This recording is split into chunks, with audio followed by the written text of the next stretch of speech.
Good evening, everybody, and welcome to a special Comic Art Spotlight here on the Comic Art Live channel. So it's happy May the 4th, of course. We kind of threw this show together at the last minute. It was like last Wednesday, and I realized, wow, we've got a holiday technically that we can do something special on the Tuesday show. So I asked our regular hosts of the Comic Art Live chat if they wouldn't mind taking the evening off so that I could do something different. And so they all agreed. They had other things that they would rather be doing, so we're going to do this show tonight. So before we get started, I wanted to remind everybody that the Comic Art Live online convention is the weekend of May 22nd, 23rd. And if everybody who's premium got the email today, they know that booth setup has already started. So if you have any questions about that, please send me an email and I can certainly help you, walk you through the process. This is the third show that we're hosting, and so I have great expectations for it. Of course, the first two shows went over really well. Pretty much close to $1.5 million in original comic art sales for those two shows. So I'm expecting the same kind of exuberance and sale activity as we've had the last few times. Good evening, James and Alfredo. Nice to see everybody. Larry, Kavi, thank you for tuning in again tonight. And so other than that, of course, the next couple days, I've got the Dueling Dealers tomorrow with episode 16. And then on Thursday, I've got another CAF update and a couple awesome guests that I'm sure you're going to enjoy. So let me get us going this evening here with the Star Wars guests of the evening. I've got Jeff Wedding and Joe Corroney. Good evening, guys. Howdy. Hey. Hi. Nice to see both of you. So we were talking just earlier. Joe and I actually don't live too far apart, so we're both in Northern Ohio. So that's pretty cool. You never know where you're going to meet another artist or creator, but there's a lot of artists and creators that that have either come from or are in the Ohio area. So that's cool to know that there's another one out there. Yeah, it's true. Ohio is sort of like the nexus of comic book. I think there's so many that come from like Cleveland and Columbus and just in Ohio in general. Lots of legendary comic creators. Without question, right? And Jeff, you are in Vegas, I believe you told me. Out west. Well, nothing wrong with that. Like I told you earlier, I got married in Vegas. I love going back there when I have free time, so it's one of my favorite. I prefer the dry heat. Yeah, well, I prefer any heat over Northern Ohio. I'm definitely ready to move south somewhere. Word, I hear that. So again, I appreciate that we threw this one all together really quickly. I had asked for somebody who was a Star Wars collector if we can get some people to join in on a topic, and Jeff was like the first person to email me, and he immediately said he was going to try to get Joe. I actually had two other collectors say I should get Joe on the show, not knowing that Jeff had suggested that. So wow. This worked out really well because Joe, you are a popular Star Wars artist. Yeah. Well, I guarantee I'm probably better friends with Jeff than probably the other two collectors. Because Jeff and I go way back. So, right, but it was just a reference. I mean, it is interesting. Yeah, there were no other artist suggestions other than you. So, I'm honored. I'm flattered. Thank you. So this did work out perfectly. And I will answer Ruben's question. Yes, Ruben, Elvis didn't marry. He didn't marry us, but he did walk my wife Maureen down the aisle. So singing "Can't Help Falling in Love with You." And it was a lot of fun. So very nice. Yeah, exactly. So we had a good time with it. She had a green chiffon dress on. I had a shark skin coat on. So we tried to play up the whole 50s side of things and enjoy the day. So anyways, yes, lots of Star Wars fans in the audience tonight. So Jeff, I'm going to start with you because we always kind of start our interviews off with an origin story for the art collector on how you got started in comic art and collecting comics in the first place, but more importantly, that when you caught the bug of picking up original art. Yeah, so I was 5 when the original Star Wars movie came out, so I was the target for the merchandising. And of course, as a kid, I had a cigar box full of action figures, and unlike a lot of the kids growing up today, where you have the Clone Wars and the Mandalorian streaming on Disney all the time or whatever, there wasn't anything else Star Wars other than the toys and the movies, except the Marvel comics. And so, those fun, imaginative adventures I had as a kid spurned from me reading new Star Wars in those comic books and then acting it out with the action figures. Mm-hmm. So Marvel Comics, and the Star Wars one in particular, is really what got me into comic book collecting. Used to buy a lot of the DC war titles, Sergeant Rock and stuff, that my dad and I would pass back and forth growing up. And at that point, I was really about collecting the books. Junior high school, got big in the X-Men and started to fill out a run of the X-Men and New Mutants and the other X titles. By the time I got into college in the early 90s, all of a sudden the industry made that shift where everything had a die-cut chromium cover, polybagged with a trading card and a mini poster. Mm-hmm. And I kind of lost interest in the storytelling because I was distracted by all the flashy, attention-grabbing stuff. And I sold my comic collection. And the only thing I kept was my Marvel comics with the Star Wars issues. But sold all the X titles and stuff off. And in '99, Lucasfilm did the first Star Wars celebration in Denver. And my buddy Ed Hawkins and I went. It rained a large percentage of that weekend, and I mostly remember being wet, standing outside in line.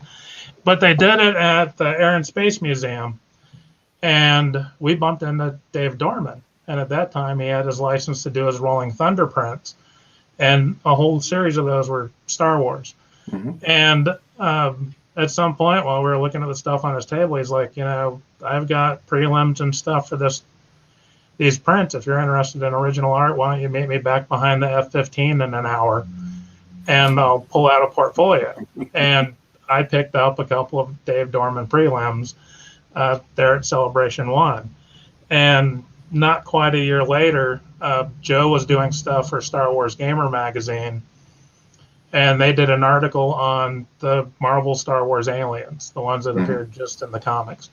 And he did the illustrative pieces in that magazine article of the different Marvel alien species. And I picked a couple of those up. And that sort of put in my head, hey, wait, there's original Star Wars art. And it kind of roped me back in. And of course, the prequel movies were coming out. And very shortly after picking up those pieces from Joe, I found out Bob McLeod had his website up.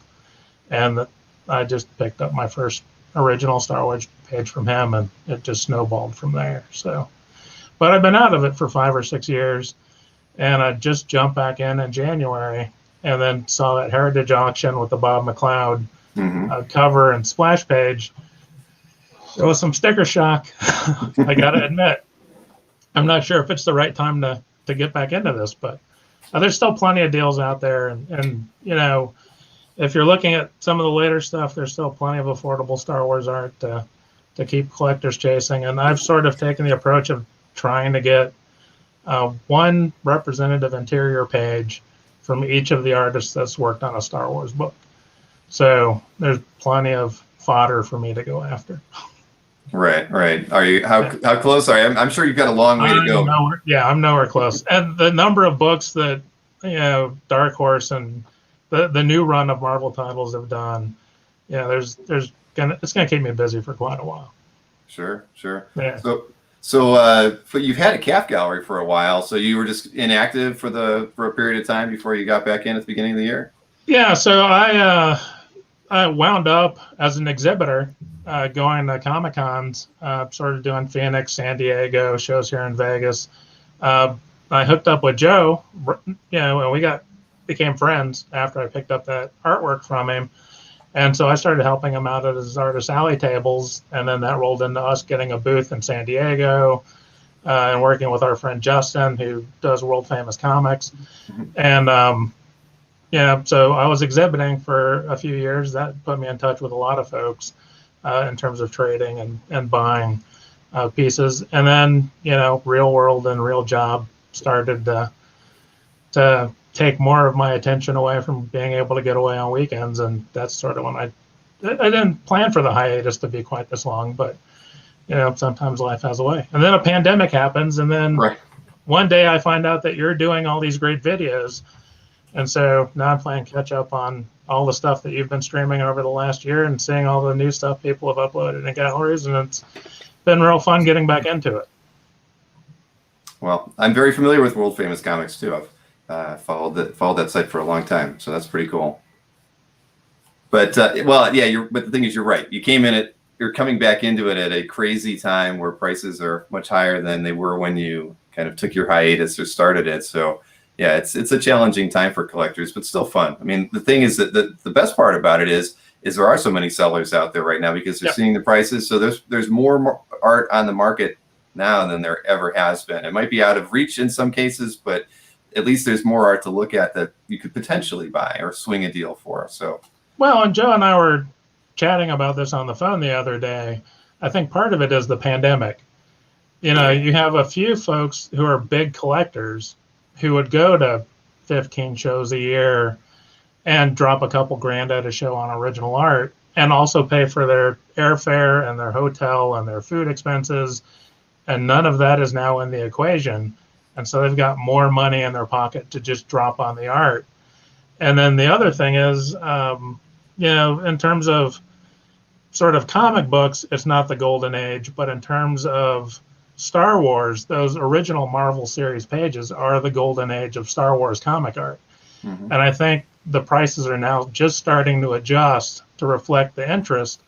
Now that those kids who grew up on the prequels and the Clone Wars and all that are now hitting their 20s and have disposable income to buy such things as original comic book art.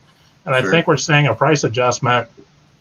It's sort of a seesaw between those two things that has just lifted it up across the board. So, yeah, that's actually pretty true. And I was telling Jeff the other day about the market value of original art going up recently because, like he said, a lot of these fans and customers and collectors who normally go to conventions and drop money on this stuff, you know, it, like he says, like at 10 or 15 shows a year, they're not traveling. Now everything is virtual. And like original art, I have friends in the collectibles industry and they're selling, you know, high-end collectibles like crazy online. Like it's just, you know, action figures are selling more and more than they lately than normal. So I think it is that having everyone being stuck at home, not spending at these events, they're buying up original art online. They're buying high-end statues and busts and collectibles, and we're definitely we're seeing a change. Like you said, the market, we're seeing that adjustment happening in real time right now. Right. It'll be interesting to see what happens when in-person shows come back to any degree, you know, if that's going to change things. But and my feeling is I think we're on a good pace. I don't think it's going to slack off at any point. It might level off eventually, but right. I think we've still got another year before that happens. I don't think we're going to see any really major shows and major attendance shows before the 2022. No matter what ReedPop might do in the fall, it will certainly be limited attendance. So, and not everybody's going to want to travel. Not all the creators aren't always going to want to go to all these shows either. So I think there'll be a lot of hesitation for the next 12 months still. But speaking about the fans and everything, I'm curious, and from both of your perspectives, do you feel that because of the Star Wars universe as being a part of the artwork, do you see that the fan base for the art is a little bit broader than we might see, like, you know, for something that might be something in the regular Marvel universe that is, that's superheroes and tights. So do you think there are more fans looking for original art or even prints, Joe? Because I know that you sell a wide range of things, so you must be bringing in a bigger base of potential collectors for that. And so, Jeff, similarly, it's almost like do you feel you have more competition for Star Wars artworks because of the fact that it's a film commodity and there's a lot more people or fans of the story than there are normal collectors out there? Well, I'll preface this first by saying superhero art, superhero comics, even though Star Wars is like the biggest franchise on the planet and it's like one of the most popular, like it's up there with like Star Trek, and I mean, obviously I think it's bigger than that, but it's still, Star Wars is still a niche market in comic books and in art collecting. That said, it's still one of the bigger niches, but in my experience of 20 plus years of doing Star Wars art and doing conventions and being a part of gallery exhibits and selling my artwork personally, it's Star Wars definitely sells, and it sells well, but it's to a very specific fan base in terms of art collectors. Superhero art, your Batman, your Superman, Justice League, Avengers, Spider-Man. I mean, that's much more accessible to an art market, to a larger fan base. Mm-hmm. So, I mean, there's a reason, Star Wars comics only sell, this many, but then like Batman and Spider-Man sell this many, so it reflects that with the art sales as well. Mm-hmm. So I'm not saying it's like, there's definitely a big fan base for Star Wars art for sure. Cause I can go to New York Comic-Con or San Diego Comic-Con, and those are my two biggest shows. And I sell a ton of Star Wars art because that's primarily what I do. But as far as original art collecting, I mean, yeah, I do pretty well there, but in the industry who draw Batman and Spider-Man on a regular basis, and that artwork definitely sells much quicker. Mm-hmm. and it has a bigger reach in my experience. And so Jeff, so you were talking earlier about the more earlier Star Wars artwork being a little bit harder to get. I mean, what do you see a difference? I mean, is the newer artwork more easily accessible versus trying to get something by Carmen Infantino, that sort of thing? Yeah. So interestingly enough, after skimming through CAF, reacquainting myself with some of the faces and what was going on, sort of the same primary collectors going after the original Marvel pages were still the same primary collectors going after the original Marvel pages. It's real easy to type Star Wars in the search box on CAF and hit the same 6 or 8 people who have a large percentage of the original Marvel Star Wars pages that are up there. But what I was surprised by is the number of folks who are now going after the newer art. And I think, again, that's part of that new generation of Star Wars fans that are hitting an age where they can participate in this hobby with the bank account to back it up and make some purchases. So I think in terms of the Marvel pages, I'm probably still on the same playing field I was before. I think in terms of the newer content, I think there probably are a lot more collectors out there, and those price points are the easier jumping on point in a lot of cases. So yeah, I think in terms of the other properties and stuff out there, I think Joe's got a pretty good feel on it from back when I was selling his art. Mm-hmm. And it seems to be holding, 5-6 years later. So, and Marvel's done a whole bunch of movies, so that hasn't hurt them. That's true. Yeah. Right.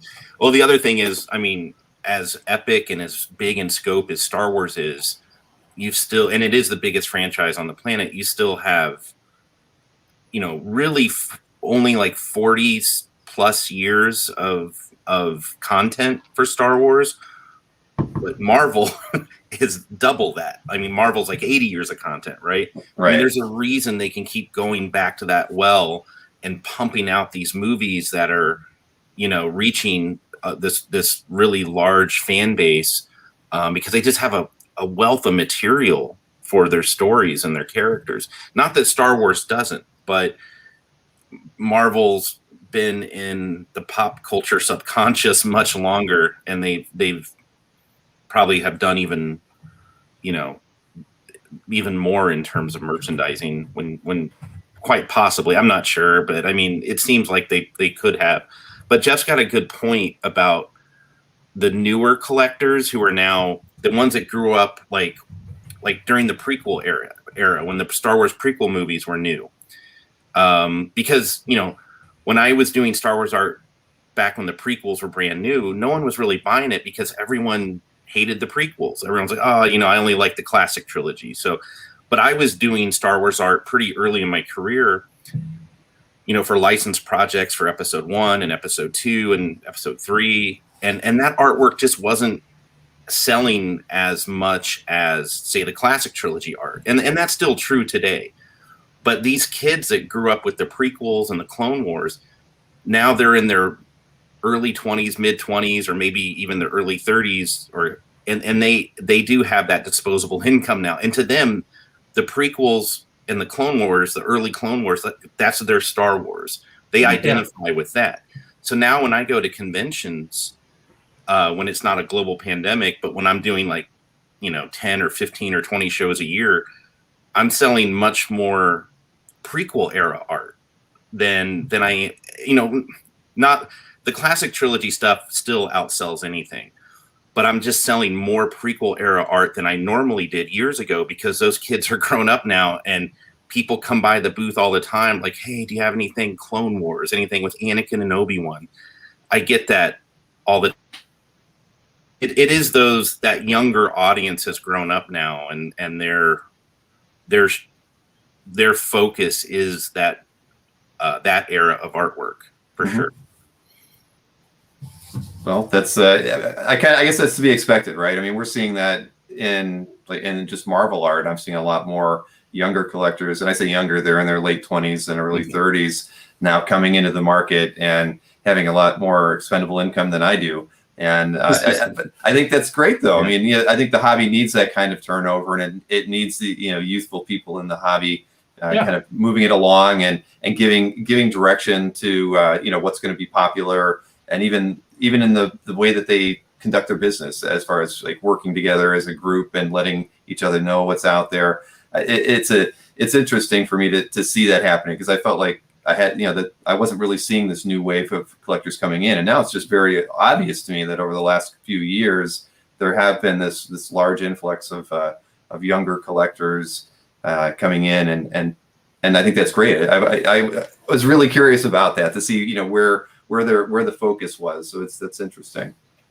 Yeah. It's always 20 something guys that are like, it's like, it never used to be this way, like 5 years ago, but recent years, it's just like, hey, you got anything Clone Wars, Darth Maul, Anakin, Obi-Wan, like those characters. And luckily I do, but I was like, where were you guys? Like, obviously they were kids then, but it was like I was trying to sell this artwork forever ago, but now it's finally moving. So that's good for you. Yeah. You still had it. So why don't we talk a bit about how you got your start working in the Star Wars universe? It seems like you've been doing it for over 20 years. Mm-hmm. So how did that happen?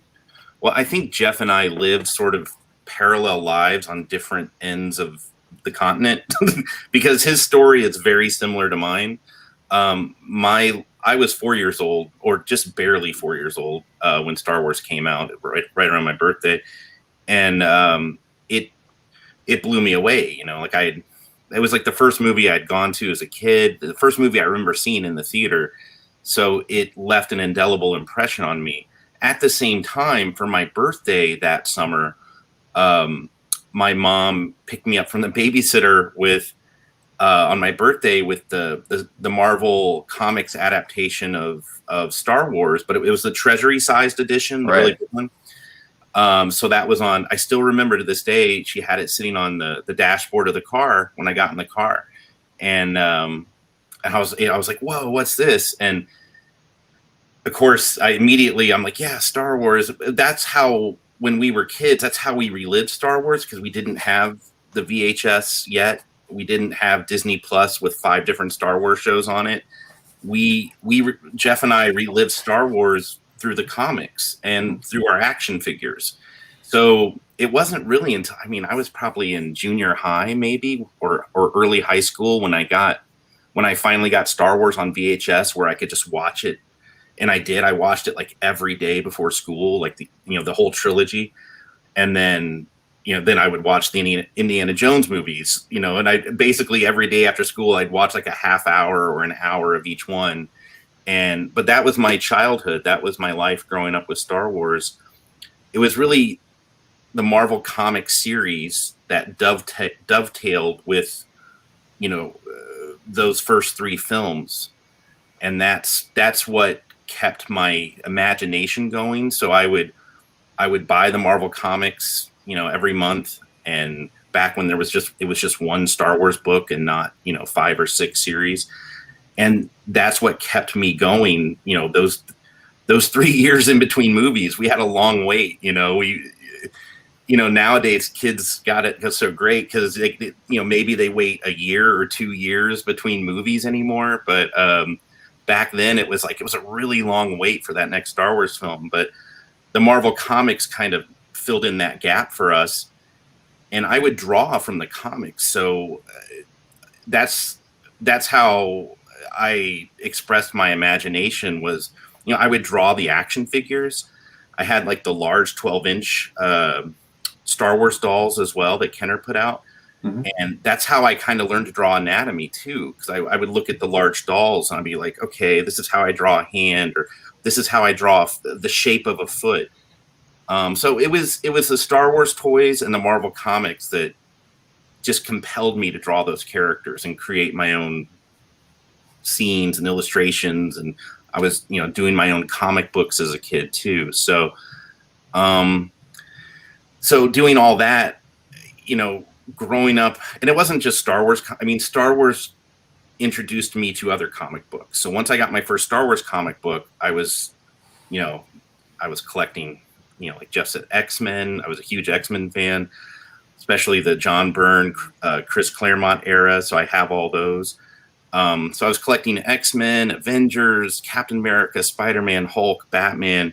And then I'd go to my grandparents, and when Jeff mentioned the old war comics, because I'm like, yep, because I go to my grandfather's and he'd have a stack of Sergeant Rock or, all these DC war books. And I would read those, and he'd let me keep some of those. The Unknown Soldier, I love that book. So I grew up on those comics, and all through high school. Once I got to high school, I realized early on, like, I need to start thinking about my future and as an artist, if I'm serious about this. And so I was like, of course I was, because I couldn't imagine doing anything else. So I went to art college, got a degree in illustration, and I was already freelancing in small press comics while I was still in college.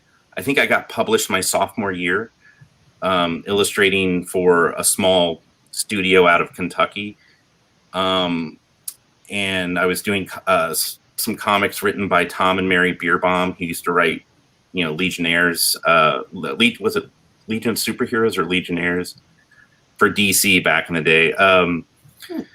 So I was working with them on some comics, and so I was getting published in high school or in college. And then by the time I graduated college, I had started sending out portfolios to other publishers, and I ended up illustrating ended up getting hired to do freelance for some Star Wars books for West End Games. And they did the Star Wars role-playing game.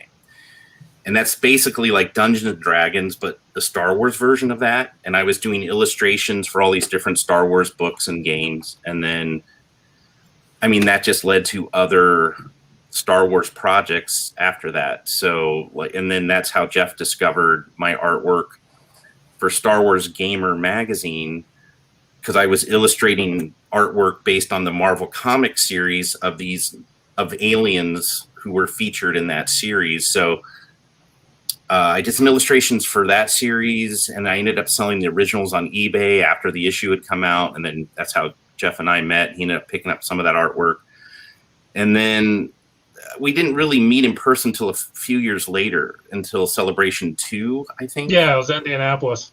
Indianapolis. So you and Ed came to my table then, and then we didn't really even hang out till Celebration 3, probably. Like we met at Celebration 2, but yeah, we did a little bit at 2, but at 3 was where it sort of cemented everything. Yeah, so by that point, we had kept in touch, and we had talked and stuff, and then Celebration 3, which was also in Indianapolis in 2005. So I got to know Jeff better there, and then in between those years, from when he bought my first artwork in Star Wars Gamer magazine, I was doing stuff for Star Wars Insider magazine. I was doing artwork directly for Lucasfilm for the prequels.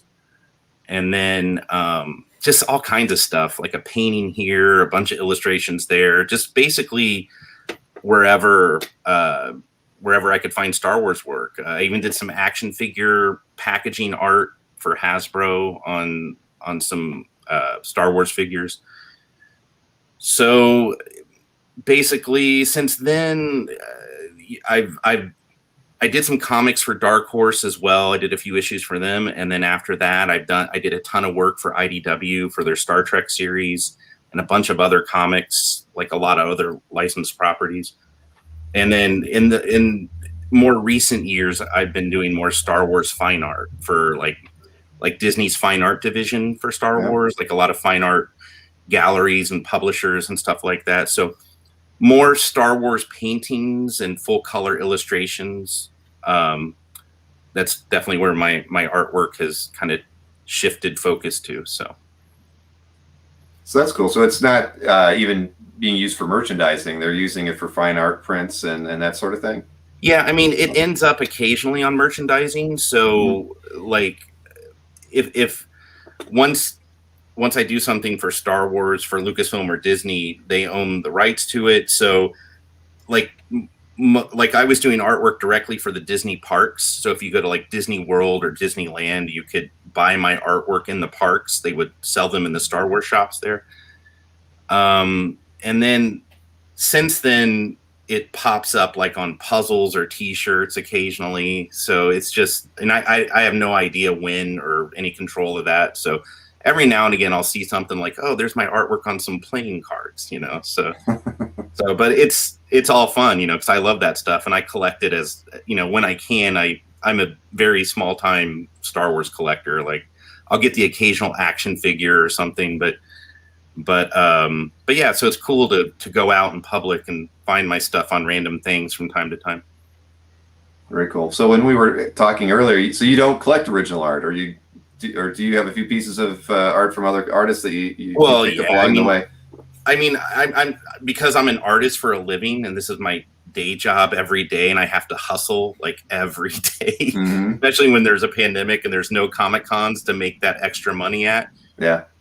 So no, I don't have the budget to be an original art collector, but I'm very much happier producing the original art that I have collectors who buy from me. So, I mean, Jeff being one of those collectors, especially early on in my career. But yeah, I mean, I do have original art from friends. Like we'll trade at shows and I'm pretty good friends with Jan Duursema, who is the artist for Star Wars Dark Horse comics for like 13 years. She drew like a ton of comics, right? I mean, she pretty much is Star Wars Dark Horse. That's Jan. Right. And so she was one of my earliest influences, and we became friends as Star Wars artists early on in my career. So I have original art from her that we've traded. I did layouts for Darryl Banks on Green Lantern when I was in college. Darryl Banks was my comic illustration teacher in Columbus, Ohio. So, and I was one of his most serious students. So while I was still in college, or was it right after I graduated? It might have been right after I graduated, but he hired me to do layouts for some Green Lantern issues. And so I did some pencil breakdowns for him for that. And then, so I have one of those pages, you know, it's still on my wall. And so, I mean, I have stuff like that, you know, just random. I probably should have got it out and put it up. I didn't even think about it. I mean, I don't have that much, just a few pieces here and there, you know, but nothing like what Jeff has really. Yes, Jeff has a nice selection of artwork on the wall. I'm at my work office, so I had to hide all the crap I've got stuck on my bookcases. So since everything's in Mylar, you know, a couple pieces of tape and up it went. Joe, Ruben wanted to know what years was Darryl Banks teaching? He started, let's see, I think he started back in 93 or 94. He started teaching at CCAD. So I had him my last year before I graduated. I think I took 2 semesters of him. That would have been 94, 95. So he taught, I think he only taught for maybe 4 or 5 years, because in 1998, about 2.5 years after I had graduated, and Daryl and I had kept in touch, and we still see each other at shows all the time because he's local. He's in Columbus. He called me up and he's like, "Hey, DC Comics is really keeping me busy." He was doing 0 Hour, I think, for DC.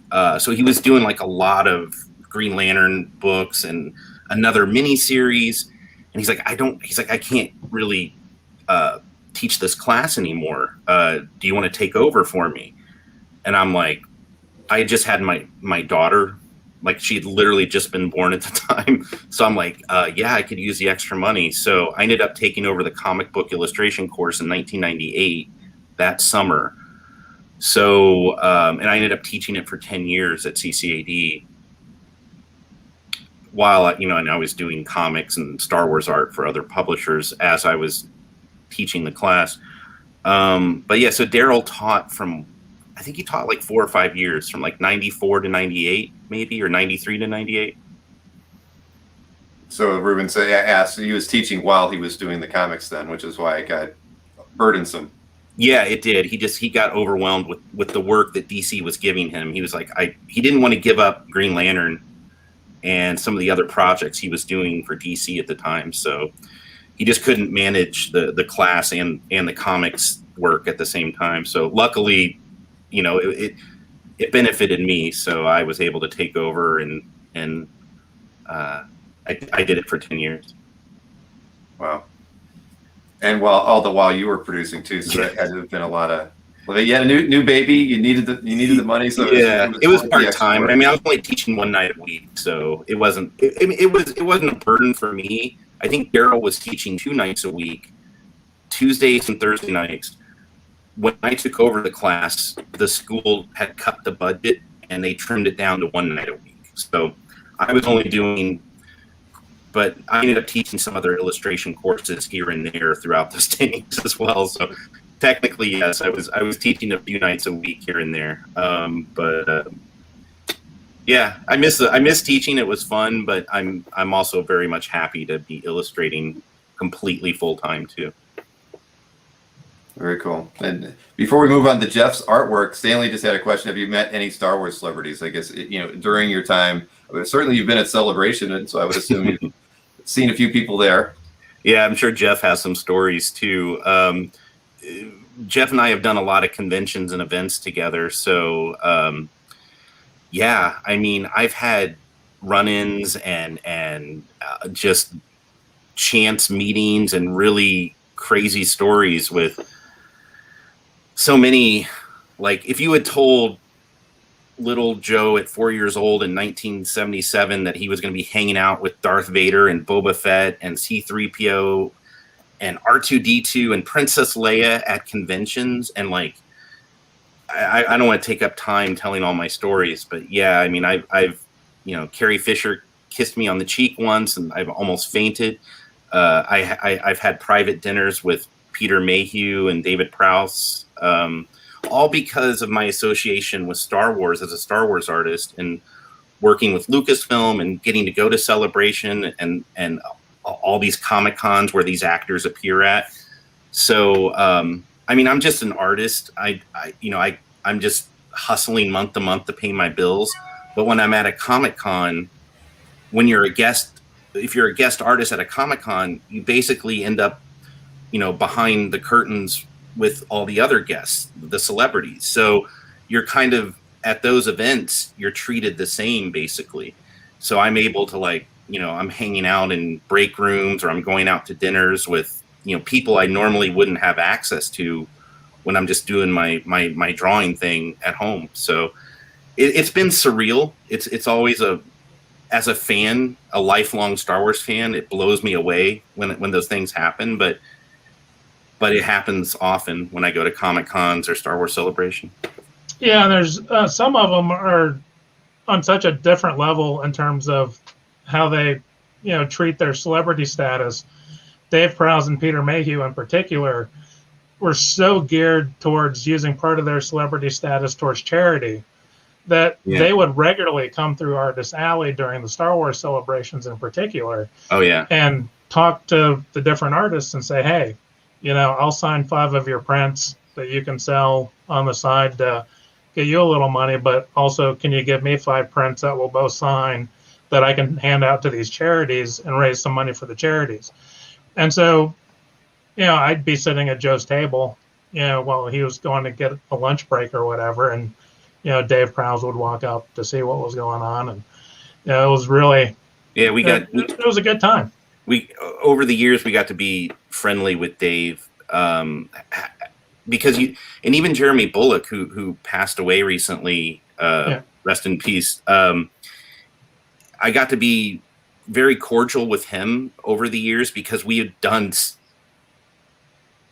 and I'm not even talking like big events. I mean, I would accept an invite to some little small convention in like West Virginia, and no one would come. And Jeremy and I would be in the trenches at some little show together, and we would still have fun. I'd go out to dinner with him and his wife, Maureen, and I got to know Jeremy Bullock a little bit. And so over the years, every time I'd see him at a show, Boba Fett is, he's jabbing me and, goofing around with me and, having a fun. And it just blows my mind that I was like, yeah, as a fan, I mean, as a professional, it's really cool as a Star Wars artist, but also as a fan, it's like, I get to hang out with Jeremy Bullock all weekend at some small Comic-Con and, or David Prowse or Peter Mayhew or some of these other actors. So, yeah, I have a ton of stories, but yeah, it's always a fun time.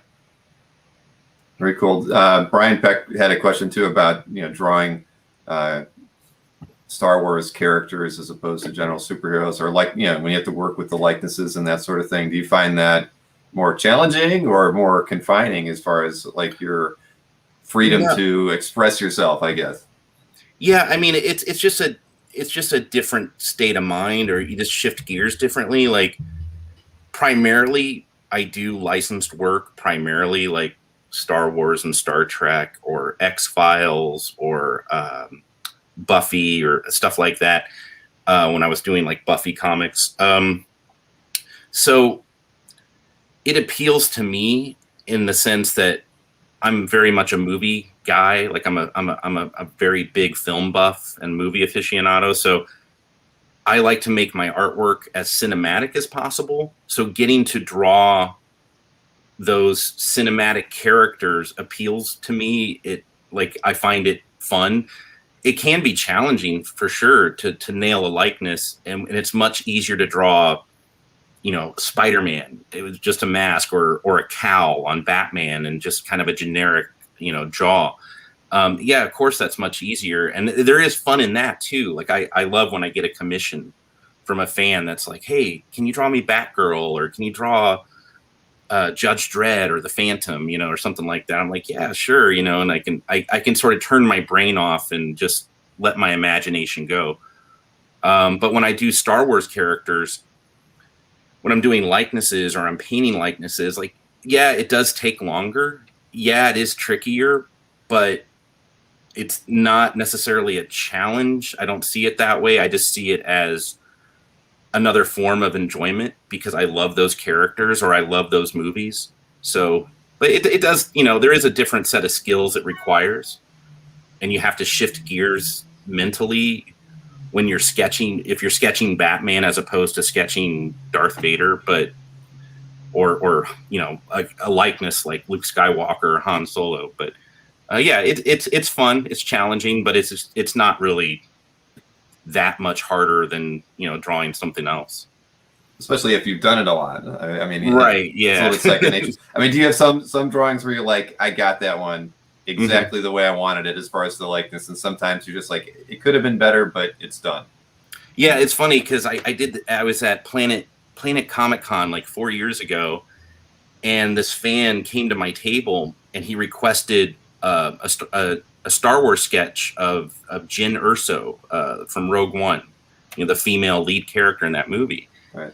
And normally when I do likenesses, I'm at home, I have my light box, I can maybe trace a photo, or I can kind of get the generalization of a photo, or if I'm doing it digitally, I have a photo in Photoshop I'm working off of that I'm painting from.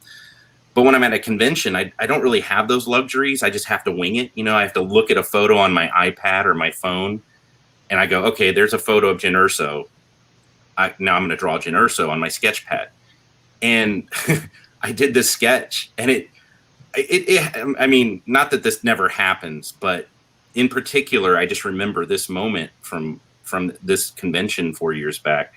I did this sketch of Jyn Erso, and it was just dead on. And I was like, holy cow, like either I'm getting too good at this or I'm just really lucky that the likeness turned out. And so it's one of my favorite sketches I did, and it's just stuck in my brain because I was able to like draw that, Felicity Jones. I was able to draw her and just really, I mean, just kind of nail the likeness, just freehanding just freehanding the sketch. And the customer was really happy. It was a gift for he had a daughter who was kind of young, and it was a gift for her, and she was at the show, so he gave it to her. And so I remember that moment. Mm-hmm. So she was really thrilled with the sketch. So yeah, I mean, it's, whether I'm drawing off of a photo or I'm looking at a photo and drawing, it's, sometimes you just get in those strides and you nail that likeness right away. So very cool. I'm still waiting for the badge sketch that looks like me as Jyn Erso, so that we can add that one into my collection. You might be waiting a little while for that. Is that what you would get when you would be at shows together? Oh God, I don't. Maybe I don't. I probably have drawn some silly stuff. I don't even remember, but there was one year where everyone we bumped into, because we'd bump into people at dinner or whatever afterwards, and it was always a sketchbook or a restaurant napkin or whatever, and it was Boba Fett on a unicorn. Oh yeah, yeah. That kind of stuff happens a lot. We'd be out at dinners, and sketchbooks get passed around, and lots of crazy drawings end up in these sketchbooks. So that, yeah. Not Lucas approved, I assume. Definitely not. Or an untapped market, one or the other.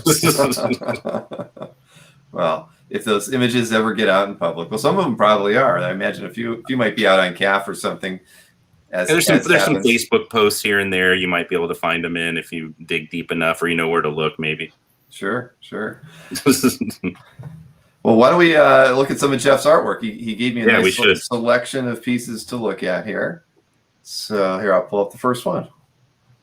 Nice Carmen Infantino. Nice. Yeah. Howard Chaykin did the first 6 issues of the Marvel series, which was the adaptation of the movie.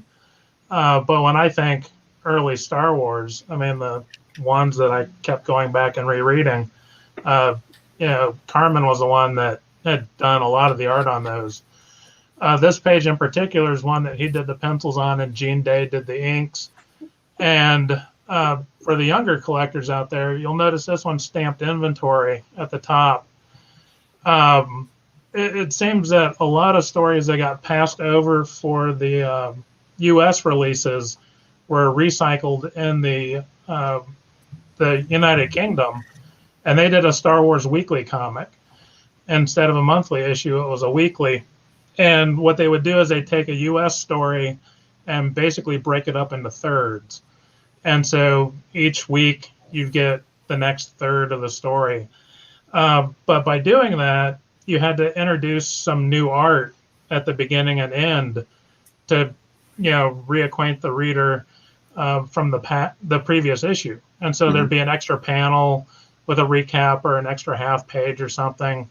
And they'd have to also do additional covers for those other 2 issues. And so some of the stories that got passed over here wound up in the series over there while they were doing some of that formatting to break up some of the U.S. stories. This story in particular was one that was written by Chris Claremont, and it did end up getting published here in the U.S. in one of those small paperback novel-sized collections a couple years later, and has now shown up in both the Marvel and the Dark Horse Omnibus collections, where they've gathered up a lot of those stories that were in Pizzazz or the UK books that didn't originally run here. The background on this one, Misi, Shabindar, I believe is how the character's last name is pronounced, is the gal up in the top right. She's a Rebel Alliance mechanic, and her and R2 are sent on an undercover mission to steal a prototype of an Imperial ship. And after they escape, General Dondana gets a hold of Luke and Leia, who are helping with the mission, and he redirects them to another planet to check on an archaeological team. And I'm an archaeologist by trade, and so, you know, knowing the story, I was like, well, this page out of that story is one I'm going to have to try and get when it came up, and I saw that it was available. But they end up crashing on the planet, and then they fight a giant monster, and Misi there gets injured in the crash, and the monster kind of pries his way into the ship, and R2 luckily, you know, does something to reduce her life sign, so the monster kind of takes a look and then walks away and gets dealt with a couple of UK weekly issues later. Well, here, let's look at, speaking of the UK, we've got a couple cover images here, published and unpublished. Yeah, so that last issue that we were looking at was from issue 112, if I can remember off the top of my head. And strangely, the tagline above the Star Wars logo on that issue 112 is "Stalked on a Savage World." And so here's issue 68, and it's "Stalked on a Savage World." But if you look at the published cover, somewhere along the lines, they may have realized they'd use that somewhere else. And it's "Slaughter on a Savage World." And either way, there's a lot of savage worlds in the Star Wars universe. I mean, I guess "Stalked" wasn't dark enough. They had to go with "Slaughter on a Savage World." Right. This cover in particular, and this is the published version.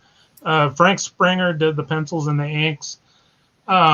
If the folks are familiar with issue 27, it's one of Valance the Bounty Hunter stories where he's trying to track down Luke and the droids. This is one of those UK covers that they did to extend the story since they were splitting it up into 3 parts. Valance the Bounty Hunter is obviously not the tax collector from space. If you see the little tag there on the bottom, that was one of the backup stories.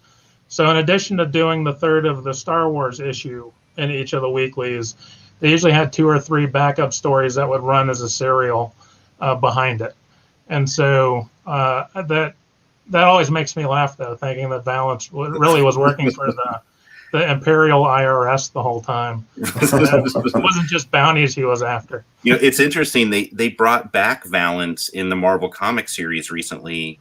Isn't he part of the War of the Bounty Hunters storyline that's happening right now? Or I'm pretty sure he is. Or he's the half cyborg, half human. He looks like the Terminator. Like right. Yeah. So he looks like the Terminator before the Terminator movie was a thing. Like he had like the half human face with the robot side. So he was always one of my favorite characters in the series. So, and apparently he resonated because Marvel has brought the character back for their new Star Wars comics just in the last year or so.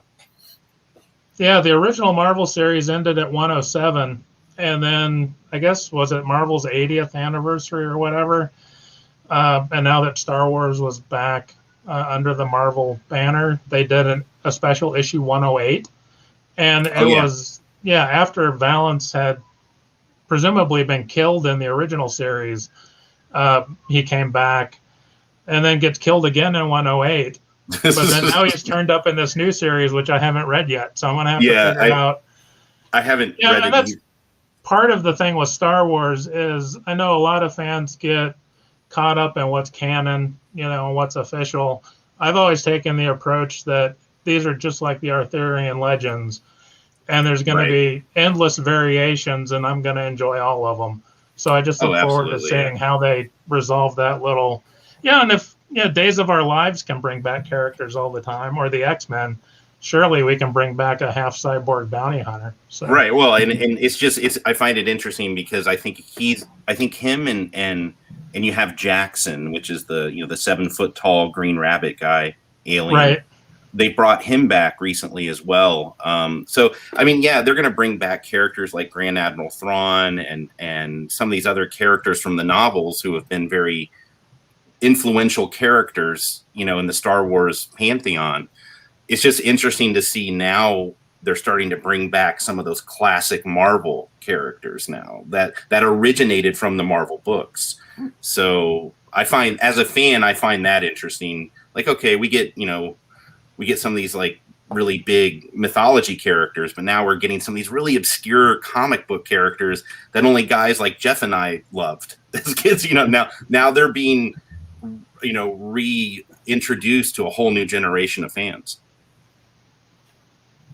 Very cool. So there was an unused cover to that particular one as well. Right. Let me show that one here. And also, Johnny had a question earlier about the size. I guess you could say of this cover and this unpublished one and the published one we just showed.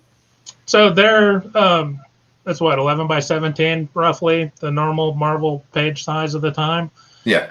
Yeah, they're not twice ups or anything. In fact, I think one or both of those are hanging behind me, and they're the same scale as everything else. But yeah, this is an alternate version of the cover that wasn't used. Bud Budiansky did the pencils on this one, and then Frank inked it. And for whatever reason, I don't know if the likeness on Luke wasn't what they were looking for, or just the composition wasn't what they were hoping for. They ended up having Frank do that alternate cover. Frank did a number of covers for the UK Star Wars series, but he's really not associated with Star Wars much in terms of the US series.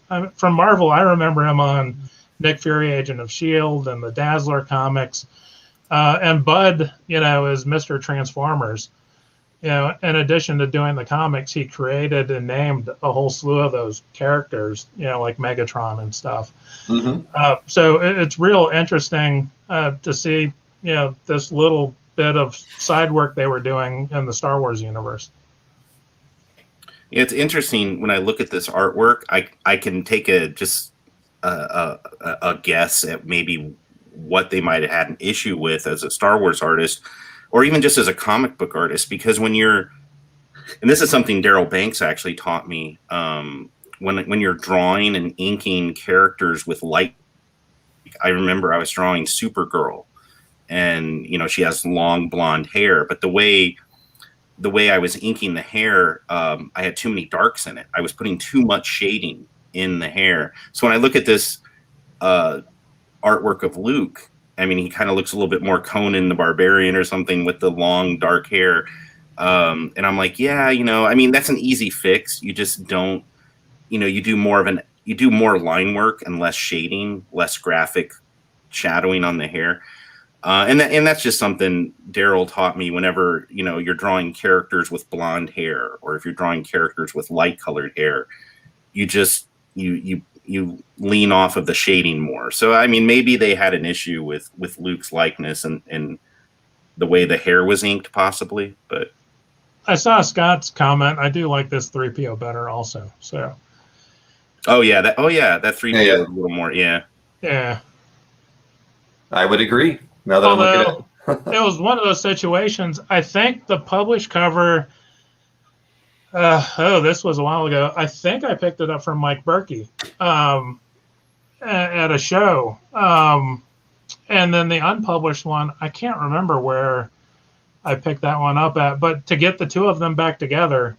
That's crazy. And I did it within a couple months of each other. They just showed up, and it was too good of an opportunity to pass up. And, the pricing on the UK covers is much closer to my bracketed budget than the price of the published US covers. Sure. And so, in order to say that I owned a cover for a while, that I saw my opportunity, and then the unpublished one came up, and I was like, I can put those two back together, and I struck while the iron was hot. I don't blame you. The prices on those UK covers are coming up now, because now that people can't afford the US ones, they're looking at prelims to those covers. They're looking at the UK covers as alternatives, and so we're starting to see prices going up on those now too. So it's definitely challenging. So it's let's see here. We got a. So speaking of cover prelims, yes. Yeah. So on the left, that's a 1 page. It's an 8.5 by 11 page, a group of prelims by Ron Friends for the cover for issue 80. This is one of my particular favorite issues from the Marvel series. It's the issue that's set right before Return of the Jedi. And there's that line in the movie where Mon Mothma talks about the Bothan spies and what they did to get the Death Star 2 plans. And in the couple issues leading up to this, there's a couple of rebel pilots that get a hold of the plans and are trying to get them back to the Alliance. And in this issue, Luke and Leia finally connect with that last pilot. And he's been tortured by Vader. Basically, he's no longer there mentally. He's just sort of a shell in a prison cell. But he left the plans with his droid, Ellie, and that's her in the middle on the right there. And I picked this up from Ron, and, it was a favorite issue of mine. I enjoyed the cover he did, which is the top left thumbnail. But then I thought, I know a bunch of Star Wars artists. Why don't I get some of my Star Wars art friends to work up commissions of these other alternate covers? And so the image on the right is my buddy David Rabbit. That's his interpretation of Ron's prelim for that lower right corner thumbnail. And I thought David did a bang-up job. He's got Irish roots, so he went with a Marvel UK cover style, and it did a Marvel UK corner box. So I thought that was a nice little touch. That's interesting, because I'm friends with David too, and I never even realized that his style does kind of have that UK flavor to it. Yeah, and actually, like his other paintings, even. Yeah, I think he's not done a lot of comic books that I'm aware of. He does a lot more art prints. He's got an animation background, and he did backgrounds and character work on. I'm trying to remember the guy that runs that studio now. It just left out of my head. He did Anastasia, and he did the Fievel Goes West. Anyway. Yeah, he's done some Muppets covers for Boom Studios, I think, and not a whole lot of comic work, but a few things here and there. Yeah, he's an incredible artist, and he was one of the first ones I thought of when I had this idea. Don Bluth, thank you. Rich. Yeah, I knew someone out there would remember. Anyway, when I got the idea to do this, David was one of the first people I thought of. I recently got a hold of Joe and said that he's one of the other ones that I want to take a crack at this. And then the third one, and I haven't even talked to him about it yet, but my buddy Kerry Baker in Kansas City, he's an incredible artist in his own right. And one of my other interests is military patch collecting. Kerry's a patch maker. And he and I have done Star Wars patches for Spencer Brinkerhoff's sort of movie premieres that he hosts down in Mesa when there's each new Star Wars movie as part of the giveaway stuff. I think, if Kerry's up for it, he's going to be doing that fourth one for me. So very nice. And another artwork here. Bob McLeod. So I mentioned Bob McLeod and his website. Man, if I had a go back in time machine right now, he had a lot of Star Wars pages up. And at the time, I remember there was at least one complete issue that he was offering. Might have been issue 82, I think. But there's a big gap I've got a couple of Infantino pages, and he did a long run, so he sort of covers a big gamut of the issues in terms of getting representative pages from the various artists. Walt Simonsen did a run on Star Wars, and he's not let go, for very many of those pages. I'm sure because of the usual arrangements, some went to the inkers, but Walt, I think, is still holding the majority of them. And there was a storyline and a character that he introduced, Shira Bree, who was a rebel pilot and sort of a side love interest for Luke. It was set after the Empire Strikes Back movie. So, we were all thinking Leia is leaning more towards Han Solo now. And so Shira gets introduced, and then there's a particular issue where her and Luke are in some TIE fighters with some other rebel pilots, sort of going in disguise to attack the Imperials. And for whatever reasons, their comms and their sensors go out, and Luke has to reach out with the Force and decide whether the occupant of a particular TIE fighter is an Imperial or a rebel. And the Force tells him it's an Imperial, and he blows the TIE fighter up, and it's Shira's TIE fighter. And so Luke sort of goes on the run from the rebellion because he killed one of his fellow rebellion members. And at that point, he finds out that Shira was an Imperial spy.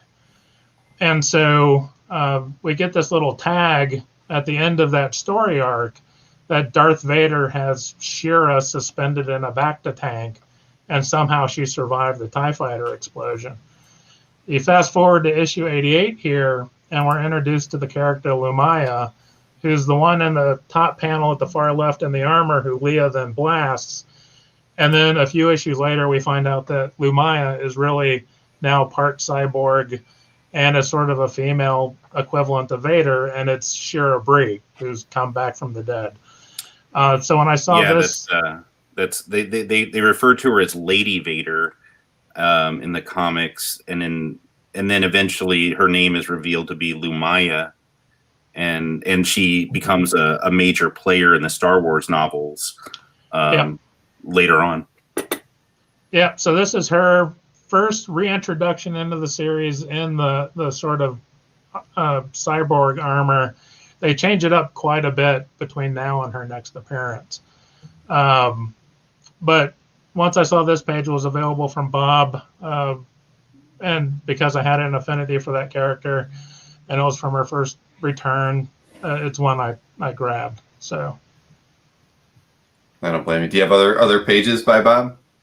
Yeah, I've got 4 or 5 by Bob. All of them came through him, conveniently. At least I think all of them. I don't know. I'm still reacquainting myself with my collection. So. And one of the reasons why I've been updating my CAF gallery recently was sort of the last round of cons and stuff I went to was in 2014. And I found a portfolio of artwork that I never scanned and uploaded. Some of it I didn't even remember I picked up or traded for. So, sometimes opening up a box of stuff and going, oh, wait, I own that. It's like artwork, that I've forgotten that I've drawn. Like I'll go through my portfolios and be like, when did I draw this? I don't even remember. Well, I wish I had those things happen to me a little bit more often. Hey, people come in and out of the chat a lot, that I've been watching the ebb and flow. But Joe, I wanted to everybody know that you are running a sale on your site right now. So if anybody was watching, I had that little image. I wanted to pull it up just so everybody knows. Maybe you can tell everybody a little bit about it. Yeah. Thanks for mentioning this. So because today is Star Wars Day, hence why we're doing this special Star Wars show. I have a sale currently at my official art store online, which is joecorroney.storeenvy.com. You can see the link at the bottom of the screen. So basically, it's 35% off all of my artwork, including original artwork as well.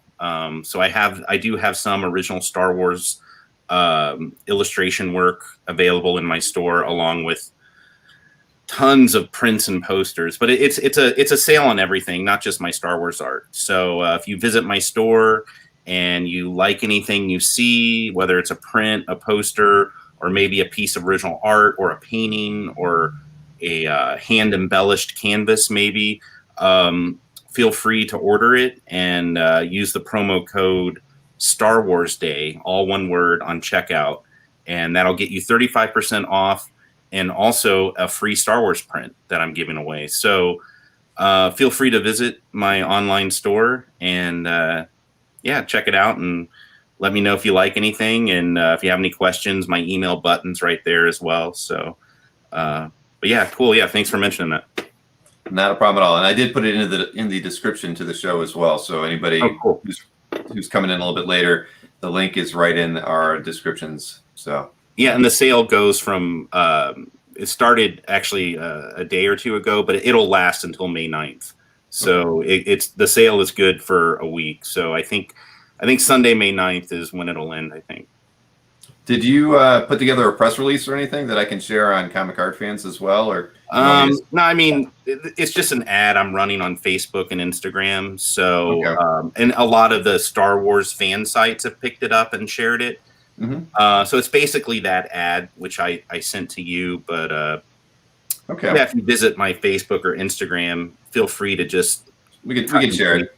Yeah, or share it. Absolutely. Yep. Okay. Cool. Well, my buddy Colin, who is a huge Star Wars fan, is in the audience tonight, and he is awesome. He's the editor on our site and handles a lot of the stuff on Facebook too. So I'm sure if he hasn't shared it, he will share it soon. That's great. All right, not a problem. My pleasure. Well, let's see. We got some more artwork here. So I don't know if you recognize that one, Joe. This is one that Jan and Tom did. So I recognize her name at the bottom. I know her signature well. So. I'm not sure why I haven't had Tom sign this one yet. Yeah, you should have gotten him to sign it. Yeah, definitely. Yeah, I wasn't thinking. Sure. So this was issue 92. It was a double-sized issue. And Luke is having sort of these Force dream visions where he's confronting Vader. This is set after Return of the Jedi, so Vader isn't around anymore. And it ends up being a callback to a couple of characters from annual number 3, Barney and Flint, just sort of two teenage kids in a town that gets destroyed by the Empire, and Barney kind of winds up going with the rebels, and Flint kind of turns towards the dark side and leaves with the Imperials. And then he comes back later as a commander of this Imperial garrison, and he's sort of wearing a suit of armor because he, sort of took after Darth Vader as his new sort of hero, if you will. And so Luke is having these dreams about Vader, but then it gets revealed that he's really projecting what he knows of the dark side of the Force and Vader onto Flint. And so it gets revealed that it's really Flint he's having these visions of, and it all gets resolved by the end of the story. Jan and Joe know each other quite well, and I'll let him talk about that. But at Celebration 3, Jan's table was right next to Joe's in Artist Alley, and I got to meet her and her husband, Tom. Jan did the pencils, and Tom did the inks on this issue. And it's the only one they did in the Marvel series. It's probably only Tom Mandrake's only Star. Well, I mean, he may have inked her on Dark Horse here and there, like quietly without credit, but it might be Tom's only Star Wars. And Tom Mandrake is who is Jan's husband, and everyone knows Tom for the Spectre and Martian Manhunter, and he's more of a horror comics artist. So to see him inking Star Wars is pretty rare. Yeah, so I've been lucky enough to pick up 3 of the finished inked pages and 1 page of pencils. It's the next to the last page. It's in my gallery. And it may be the only pencil page out there because I think Tom inked over the other pencil pages. And they made a change and shifted some panels and dropped a panel in the published piece. So I think he just started over and did a new page. for the final inks after the changes were made. But yeah, again, getting to know Jan and Tom at the shows and all, I put it on the agenda to track down a couple of these pages, so the next time I saw her, I could get her to sign them and add those to my collection. Yeah, they don't do West Coast shows as much as they used to anymore. Like I see Jan and Tom usually when I'm out at like New York Comic Con or if I'm doing shows out east. But they used to travel more back in the day when we were doing celebrations together and stuff. And San Diego Comic Con, we did a few of those together. And Tom, I mean, Jan is both Jan and Tom were very big inspirations to me when I was just getting my feet wet in the industry. I had known Tom's work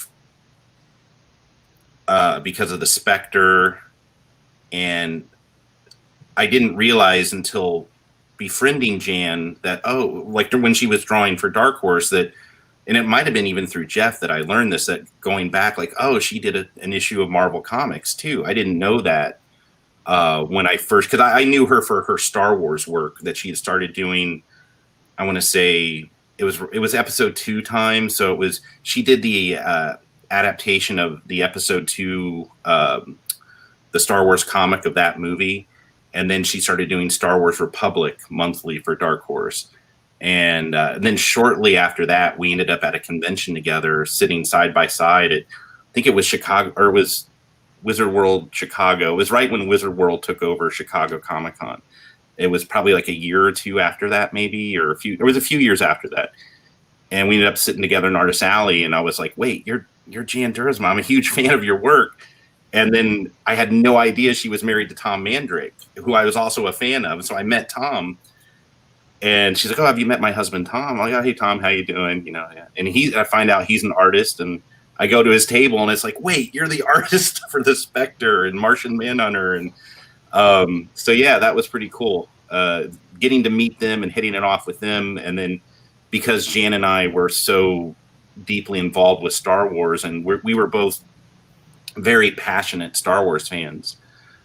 We just hit it off, and we would just do shows together, and I'd go out east and hang out with her and Tom and do shows with them out there. And then they'd come out to San Diego. We'd all go out to San Diego and do San Diego Comic Con together. So, and then Jeff would be part of that at times too. And that's how he got to know Tom and Jan. Yeah. So we were at Celebration 3, and I made the connection that she had done that issue. And so me and my buddy Ed ran out to the exhibit hall to find a dealer who had Star Wars comics so we could grab copies to get them signed, and got back over to Artist Alley, and I handed my book to Jan, and she signed it, and she immediately just handed it over to Tom and Tom signed it. And I hadn't put Tom together with it yet. Right. I was like, why is she having this guy? I didn't even realize it was her husband at the time. Yeah. I was like, what's going on? And then it all got revealed to me, and it was great. Yeah, they're an awesome team. I mean, they're not only are they both amazing artists. I mean, I'm sure you're familiar with their artwork, Bill. Like, yeah. I mean, who doesn't know Tom Mandrake, DC Comics artist extraordinaire, and also, you know, he's done a ton of Marvel too.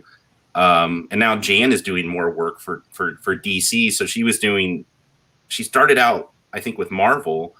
She did DC, I think, before she did Warlord. She did Warlord. Warlord, yeah. And then she was doing like X Factor for Marvel for a while. Yep. But then I didn't really know her work until she started doing Star Wars in like 2000 or 2001, I think. That's when I really became aware of who she was as an artist. But they're both still making comics. They're both still incredibly talented, you know, and not too many creators out there have been doing it as long as they have and as successfully as they have. So to me, they're heroes to me in that sense. I mean, they may not be the most famous or well-known, you know, like a Jim Lee or a Frank Miller, but I mean, they are stalwarts of the comic industry. They are icons to me. So I can't argue with you at all on that.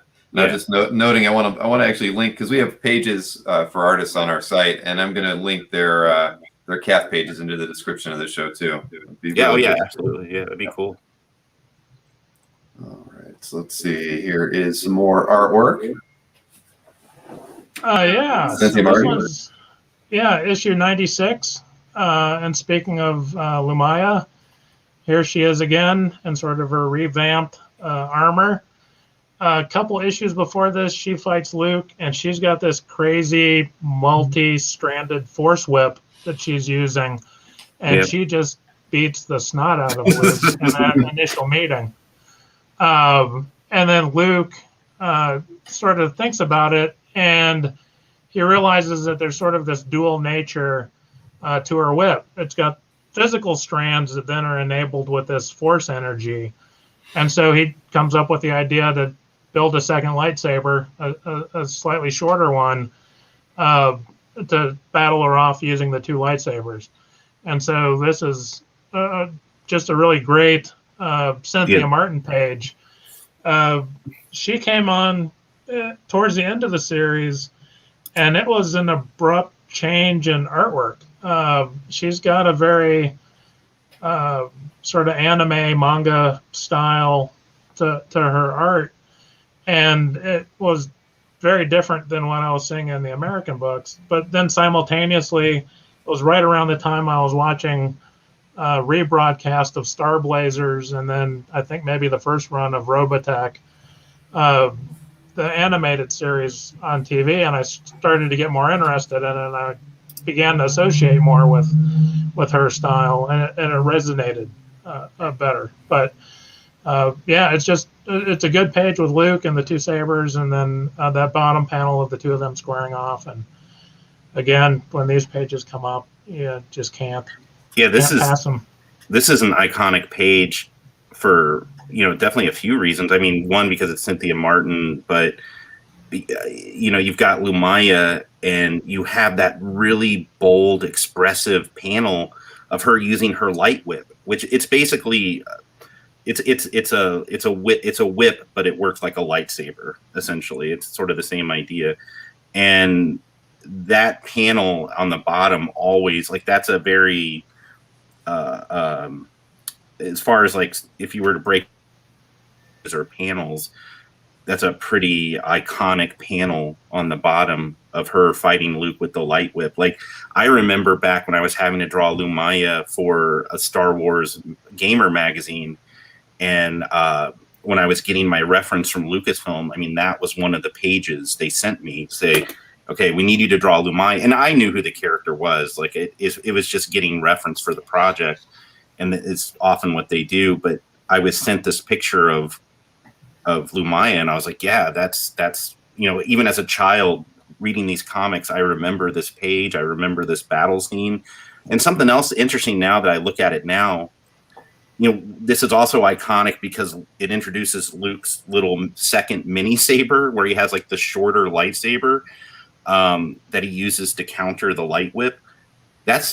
Now we've got a character in Ahsoka Tano who's from the Clone Wars, and she has dual lightsabers as well. And right in Clone Wars, she actually has, like, a shorter lightsaber. So now that I'm putting that together, I mean, I'm sure it's not anything new. It's a martial arts, ideal, but weaponry ideal. But it's just interesting because now it's like, oh, before Ahsoka, we had Luke Skywalker with the shorter lightsaber as a backup weapon. So it's kind of cool then to think about now we have Ahsoka, who has a very similar fighting style with those weapons.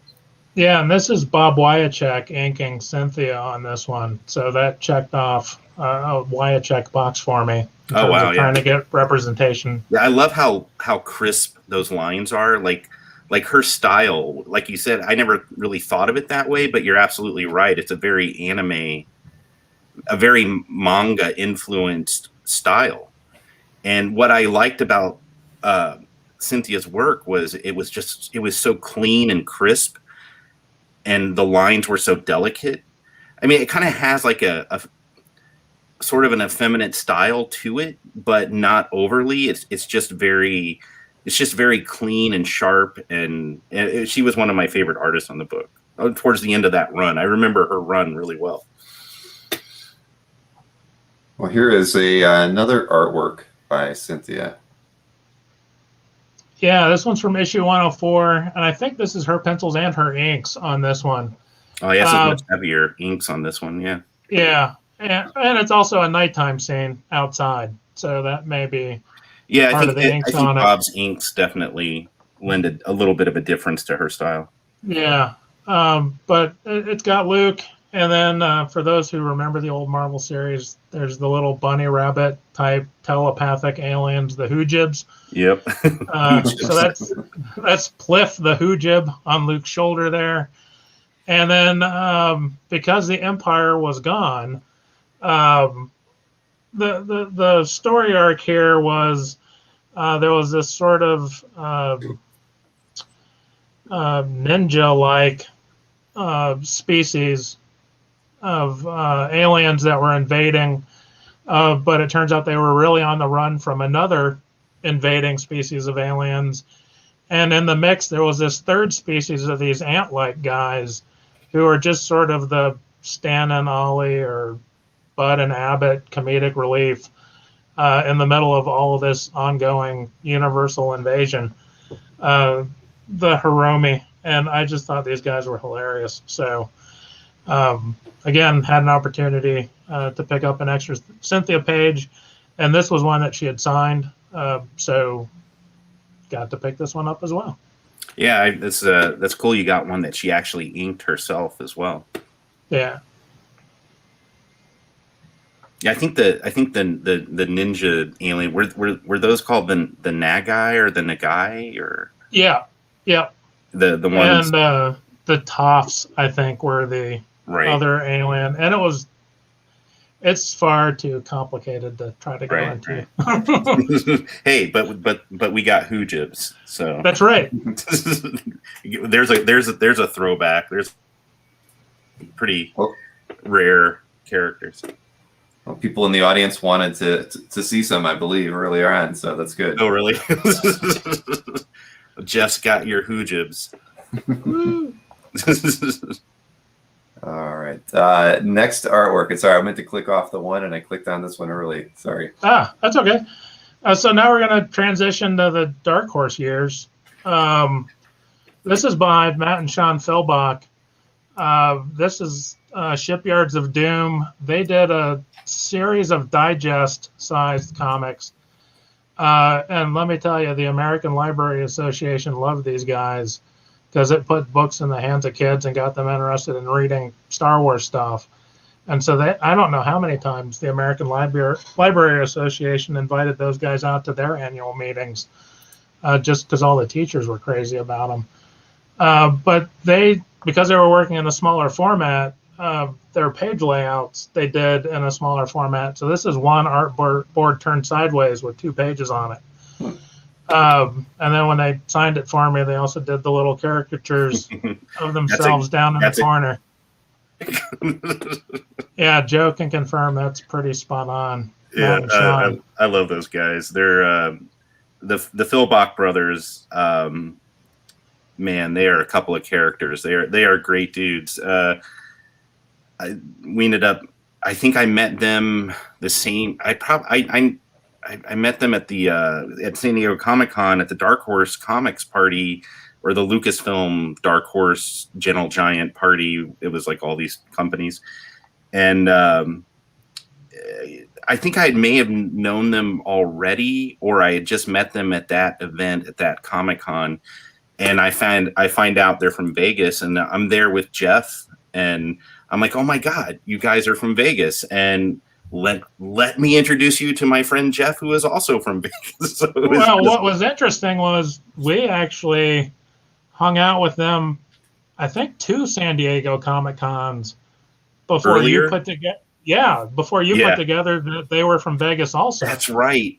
Yeah, and we were at a room party somewhere. Right. Yeah, and you went, oh, wait a minute, I know someone from Vegas, and they literally live like 5 minutes down the street from us. It was so random and crazy, but and then we ended up being good friends with those guys for a long time.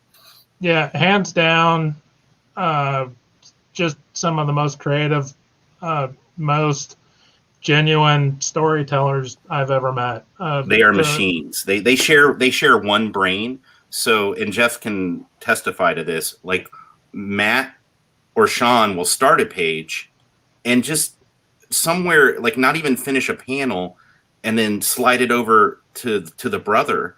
They're not twins. You would think they're twins, but they're how? There's a couple years between them. Yeah, there's a few years between them. So they draw and write all their comics together. So Matt will start a page and just kind of dead stop in the middle somewhere, slide it over to Sean, and Sean will just pick it up, and it's like the same artist, the same inking, and it gels so cohesively. And that's how they're able to do the output that they did. Like a ton of those Clone Wars digests, and those things they did 14 of them. Yeah, and I mean, granted, they're small, and you can see that they would draw those pages on an 11x17 this way, like vertically or horizontally, rather, or however. But basically, they were drawing smaller, but they put out their own books, and they were doing stuff for First Comics, and they were doing stuff for Dark Horse, and those guys are machines. Like you get two artists for the price of one. Move your thing up loud. You can't hear me. Sorry, I've got a. Thank you. Apologies. No worries. Are you getting a snack delivery? And if so, how? It should have been a snack, that's for sure. Did Anthony mail you cake? No, he did not. he did mail me some art the other day, though, but no, there was no cake in it, and I should have asked for that. But no, I like their style a lot. It's very, very, very cool, and I can see how it could maybe lend itself to being able to work a little bit faster. I don't know. There's something about it that I could see that but their methodology just defies logic, right? I mean, as far as being able to work that way, I don't think I've ever had a relation. Yeah, I mean, as an artist, I find it fascinating, but even just as like they share the same brain in the sense that they finish each other's sentences. Like the one will be talking, and immediately the other one slides in and finishes, and it's like where to look when you're talking to them, because you're having a conversation with two people all the time. But they're so fun, and they're so creative, and they're so prolific. And yeah, their intellectual property stuff, their creator owned stuff, it is by far their best work, and some of the few books that I kept in my collection, you know. And yeah, we drove down to San Diego from Vegas one year, and we intentionally split them into different cars. Oh no! And I swear, if we got more than a mile apart, they'd both fall asleep. Yeah, because the brain got separated too far to function. So they can't be apart. They really can't, because I remember one year at San Diego Comic-Con, they're always together. Always. You never see one by themselves, and if you do, it's very briefly. And I remember Matt lost track of Sean at the end of the show at Comic-Con, and he's like, where's Sean? Have you seen him? You know, it's like they just, I'm like, no. I was like, yeah, he'll be back in like 5 or 10 minutes. I don't know. He went down that aisle somewhere. But they just have this symbiotic relationship, and it definitely plays in their favor when it comes to creating. Like they'll do like a 100-page graphic novel, you know, like in a month, you know, or a 500-page, or 500-page graphic novel a month. Yeah, but granted, their style's really yeah, it's a lot of clean line work. And so like when Maxwell Strange World got done, that's I think a 500-page book, right? And you know, they brought a prelim of it to San Diego one year, and like, yeah, we worked this up last month. Yeah, it's like 500-page book. Yeah, it's amazing. It just, I would be blown away every time they showed me something new. Yes, they're Sith cowboys. They're cowboys. They really are cowboys. I mean, that little drawing of them at the bottom of Jeff's page, that's what they look like. Yeah, they're from Montana, so they wear them, and they're the real deal. So, wow. Well, here's an interesting commission. Yeah, so Fred, he's now doing a lot of small sketch cards through his eBay store and off his Facebook page. This is a larger piece. It's not quite 11 by 17, but he did the inks on the Star Wars characters, and then I asked Matt and Sean if they'd color it for me, so they did the watercolor work. And Fred, when I was young, destroyed the Marvel Universe. That man deserves a lot of respect. So, when I had an opportunity to pick up this piece from him, I didn't hesitate. Yeah, I love Fred's work. I'm like Jeff. My first memory of Fred Hembeck was Fred Hembeck Destroys the Marvel Universe. But didn't he also do what was it? Fred Hembeck or the Fantastic Four roast? Was that another? Yeah, and he was one of the ones that always spearheaded Assistant Editor Month when they'd take over the books. Yeah, Right. yeah, that's right. That's right. I've never seriously contemplated getting a tattoo, but I think if I ever do, it'll get the little swirlies on my knees. As tribute to Fred Hembeck. Oh my God! Yeah, only certain people would get that, but that's awesome. I mean, even on Darth Vader's boots, there's the little swirly right there by the knee. I mean, it's fantastic. I think on the commission you had him draw for me for Christmas that one year, he put him on Santa's knees too. Yep. So. Yep. Yeah. So I do have. There's another piece for you, Bill. I do also own an original piece of Fred Hembeck art. So Cool. Jeff got me a commission one year.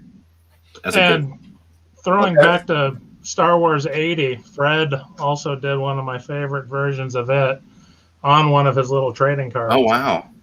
And that is pretty cool. Yeah, just shocked at how much detail he managed to fit into that. Yeah, that's on a sketch card, right? That's sketch card. Yeah, and of course he did the little doodle of himself on the back. Yeah, I love that. He always and dated it. So yeah, you gotta love Fred. Yeah, definitely. No, everyone should have a Hembeck in their collection, at least one. And I have one. Yeah, and I have one. All right, here is another one. So talk about a San Diego story that I'm almost embarrassed to tell. So this is a page out of Star Wars Rebellion. It's issue 11, page 4.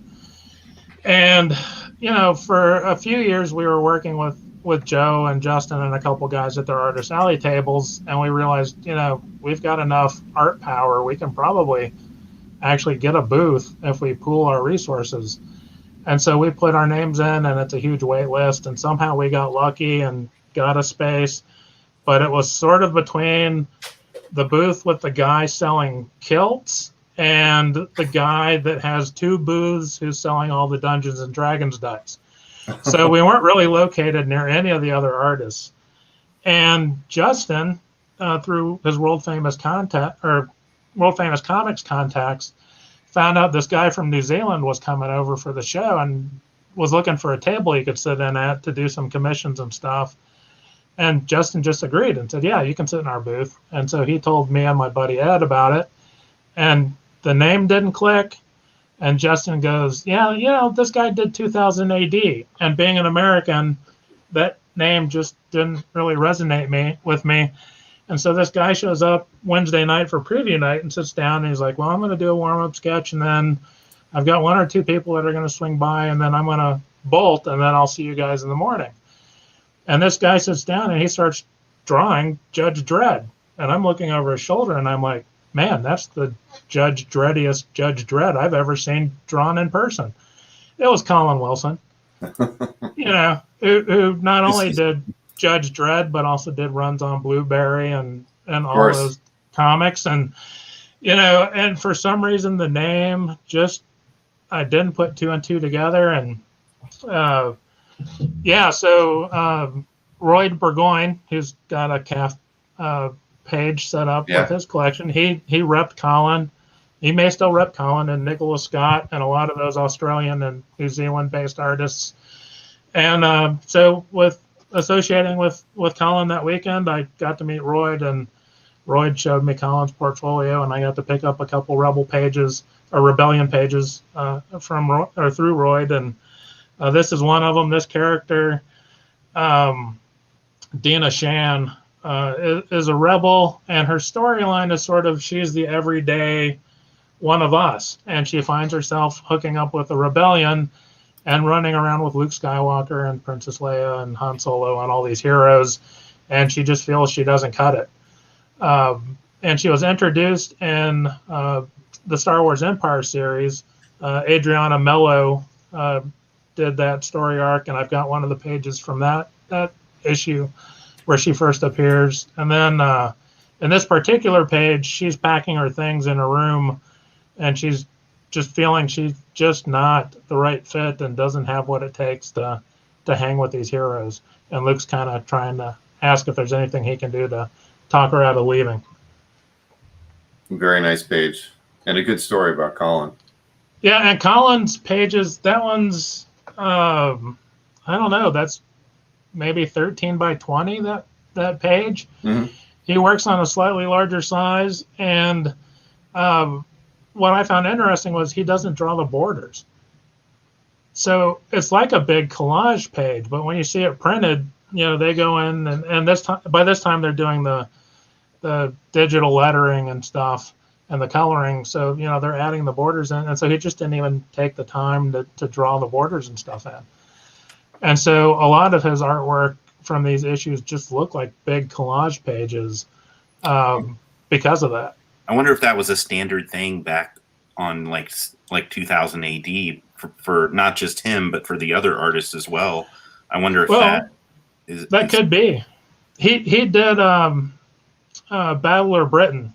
Garth Ennis got the option to revive that title. That was an old UK title, and I think that one ran through Dark Horse. And Colin did the artwork on it, and I got one of those pages because of the war comic past reading those comics when I was a kid with my dad.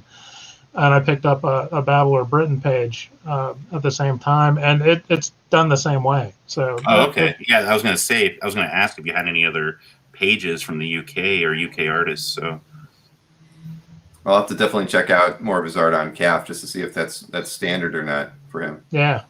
It used to give me anxiety sometimes when I was doing sequential work for Marvel or IDW or Dark Horse to do the panels when I was just starting out in my career early on, because I was like, I was so OCD about drawing panels and doing the panel borders. So I can understand maybe Colin was just like, I don't want to mess with it. It's, to bust out the ruler. And, for me, I would want more control, but I just remember, anytime I had to ink any straight, even now when I'm inking straight edges on an illustration or something, it's like, it's like you get that little bit of anxiety where it's like, I got to make a straight line or, but I could see him not giving a care about that. Like, I'll let the letters do it or whoever's going to clean up the page. Yeah. Yeah. Just one more story on that, because I really felt embarrassed after the fact, realizing who it was, but we were there Wednesday night for preview night in San Diego. And so Thursday morning we come in early as exhibitors to get stuff set up. And it's an hour before the show starts, and there's 3 people in line already to see Colin.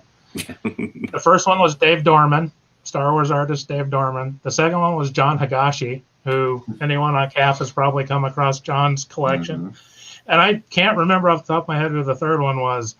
But I show up at the booth, and I'm just shocked well, hi, guys. What can I do for you? And they're like, is Colin here yet? And I was like, he'll be here in about an hour. And, Dave Dorman had me take a photo of him with Colin because I had a camera on me.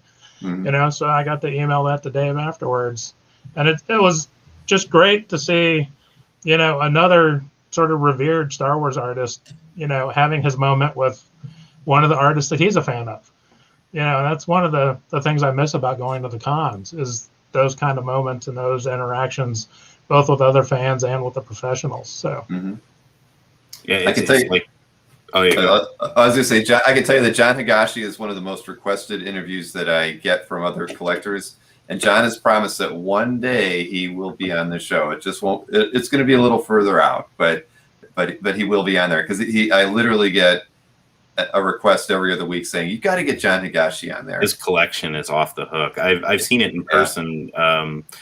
Oftentimes he'll come to Comic-Con San Diego or, whatever Comic-Con, and he'll bring his portfolio to my booth or my table and like, hey Joe, check out these pages I just got. I'm like, luckily they're in a portfolio because I'm like drooling, like, oh my God, like he'll have like a Walt Simonsen Star Wars page, or they'll have like a Drew Struzan commission. And I'm just like, how did you get this? And I'm like studying the brush strokes and the ink strokes. And yeah, John's an awesome dude. He's been buying my Star Wars art from the early days.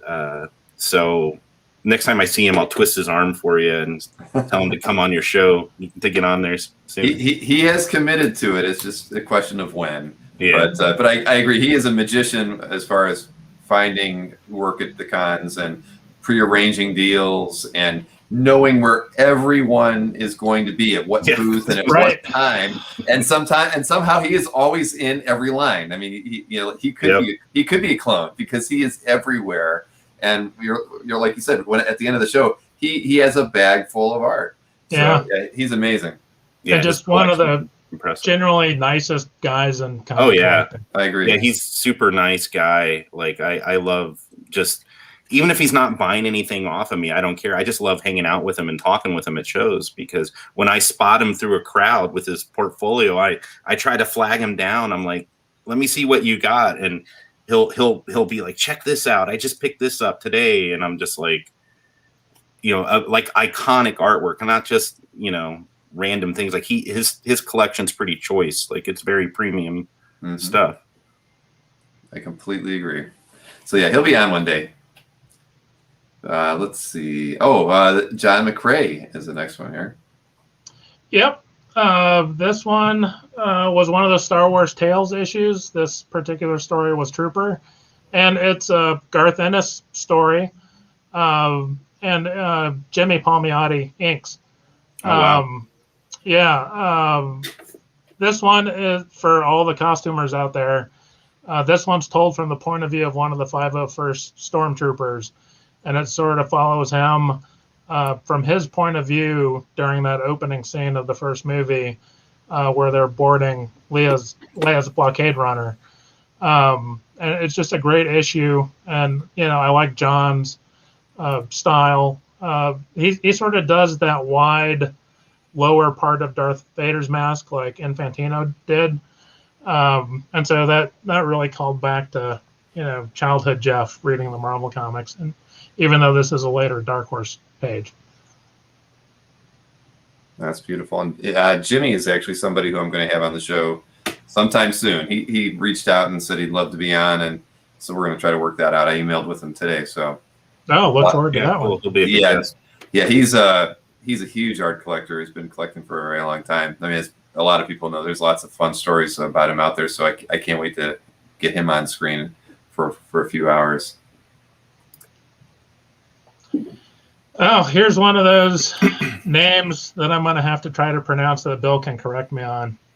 Let's see if I'm even close with Paul Galassi. That's the way I would have said it. Hey, score one for me then. And Randy Emberlin is the inker on this one. This is from Crimson Empire 2. The Crimson Empire series was a trilogy of miniseries, actually. I've got a page from the first and the second series, but not the third series yet. This is from issue 3. It's the first page, and it's a big space battle splash. And who doesn't like a big, space battle splash? So it crossed off Randy Emberlin as far as an inker off my list of trying to catch people. I think P. Craig Russell did the other Crimson Empire piece that I've got. Oh wow! Although Paul did the pencils on it, I think it was a different inker on that series. So, it's a great page, some great outlines of ships there, and it was a fun pickup.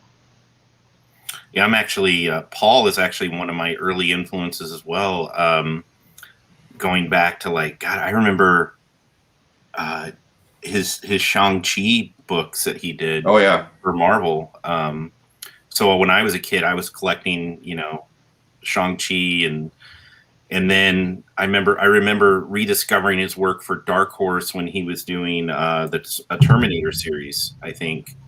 And I can't remember which series it was. He might have did more than one, but he did a Terminator miniseries for Dark Horse. And so yeah, I would, as an artist, I would look at the way he would use, because he would do not really likenesses, but he would use real life models in his work. Sometimes you could tell, like the way he would draw Shang-Chi, it kind of looked like Bruce Lee. Like you could tell he was drawing from Bruce Lee images. So in a way that when I was developing my style, that kind of, I guess it gave me the inspiration to be like, yeah, I'm gonna draw from photos when I draw some of my characters. I'll use reference photos when I'm drawing anatomy, that kind of thing. So he was somewhat influential, and plus the way his really dramatic light and shade was really cool to me. The way he used graphic silhouetting. Mm-hmm. He's someone I would love to get anything, any representation of his work I'd love to have, but that would be a very cool period to get something from, for sure. Yeah. I'll have to check Berkey's site and see if he's got anything. Especially before the movie comes out. If you're going to look for I bet those books will blow up. Yeah. Those pages will probably blow up in price too once that movie's out. Quite true. Okay, you sold me. I'm making a note. As soon as the show's over, I'm going out to. No, you've got till what is it? Next summer does the movie come out? I do believe, yeah. Or is it later this year? It's later this year. I think it's later this year. Maybe it's in the fall. Yeah, it's in the fall. That's right. It's later this year. Yep. Well, we're going to keep Bill on the phone here, so if anyone wants to add an extra 0 at the end of their part right now. And I got to tell you, I wasn't. First of all, I don't know that I'd have agreed to this conversation if I'd known who the 2 prior guests were, with Nick Barucci and John Monet and their collections, and I thought, oh man, what a crew to follow. But then the second thought I had was, well, wait, now everyone's going to really know my name and face and know I'm a Star Wars guy.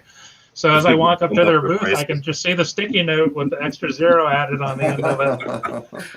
Oh, you were that guy on Comics Art Fans. Okay, well, we're gonna spruce this up a little bit. Yeah, well, it happens. It does happen. But what are you gonna do? Let's see. Just makes the hunt that much more fun. Right, exactly. Yeah. And you did volunteer for this. Just remember that. I did. And he dragged me into it. So there we go. It's always more fun with friends. So yeah. No, I'm having a blast. This is fun. Well, we're almost up to some pieces by Joe. We got 2 more pieces before those, and let's see, a David Michael Beck cover prelim. Yeah. Oh man, it's a prelim. Who could imagine those pencils are a prelim? That's 8.5 by 11 sheet. Looking at some of his other work, I'm sure this is just part of his process. He does really loose ones that he sends in to get approval, and then he does a really tight small version, and then he does a really large on-board final version. I've got a unpublished cover with Princess Leia on it that he did. I've got the full final piece, but this particular issue, I know when it came out, was a fan favorite, just because you have a character who's of the Duros alien species. I think his name is Mouse, in the Stormtrooper armor. And I remember in the book, it's a whole group of rebels who go undercover, of course, and dress up in Stormtrooper armor. And the guy that's leading this mission looks at him and he goes, "Hey, Mouse, any problems?" And he's like, "Yeah, the helmet's too small. The gloves are too short, but no problems." It's funny. And I'm funny. sure that's the scene, that sort of led to this cover. So right. Yeah, it's funny because this totally reminds me of a Clone Wars episode with Cad Bane, and Cad Bane is the same exact species as Mouse. He's a Duros. He's the same alien. He's got the same really long fingers, the same really long head. But in the cartoon from the Clone Wars episode, he goes, he disguises himself as a clone trooper, but pretty much the same armor. And when you watch the episode, there's no way his head is going to fit in that helmet. Exactly. It's a cartoon, so they don't even address it. They're like, well, he's going to disguise himself as a clone trooper. Every time I see that episode, I'm like, no way. There's no way. It's cool that Dark Horse actually was like, yeah, this isn't going to work. That's funny. That's kind of funny. That I'm friends with David. He's a master illustrator. He actually also credits Jan Duursema for getting him into Star Wars comics with Dark Horse. So Dave's been around longer than I have in terms of, and especially in the industry longer. But he credits Jan for helping him break in with Dark Horse on Star Wars, and David did a bunch of covers for Dark Horse, and he actually did the cover to one of my books. I think it was issue 25. Yep. Of Star Wars Empire that has a David Michael Beck cover on it too. Yeah, strangely, I've got that issue with his autograph on it, but I don't have one with your autograph on it. Well, good luck. You're never gonna get it. I'm gonna put an extra 0 on my signature fee. That's right. No, I don't charge for my signature. You can, if you see me at a Comic-Con, I don't charge for my signatures. Just Jeff. Only Jeff. Only Jeff. It's that special friendly relationship we've got. Mm-hmm. Yeah. Here's something by Katie Cook. Yeah. So Joe really, I think, spearheaded some of the original art content on the Star Wars website going into episode 1 and then the follow-on movies when they were doing the HoloNet news. Right. Yeah. Sort of the daily update, and it was done like it was a broadcast coming from the Star Wars galaxy with what was going on. And Joe was doing these original art pieces that were being featured to go with these news stories. And as it evolved and they moved towards the Clone Wars animated series, Tom Hodges started doing sort of a newspaper strip style, like the old Russ Manning strips, that then evolved into sort of full-page comic art. And it was all featured on the Star Wars website. And so most of these stories are sort of in that 5 to 7 page length. And they tie to particular episodes in the Clone Wars TV series. And so this one in particular ties in a story called Cloak of Darkness. And the episode before, Padme is on this mission to Rhodia, and Chancellor Gunray, Newt Gunray from the prequel movies, is sort of behind the whole thing, and she manages to take him prisoner. And in the next episode, of course, he's made arrangements with Palpatine on the slide to escape.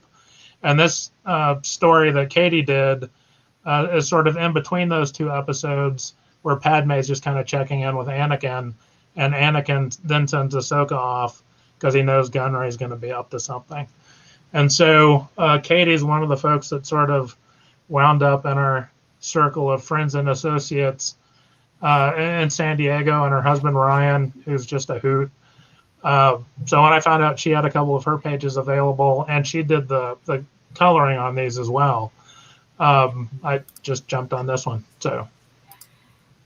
Oh, very nice. And I can tell you that, we've got the Comic Art Live convention, May 22nd and 23rd. Katie is going to be doing a panel, and I believe doing some live drawing and possibly something Star Wars related.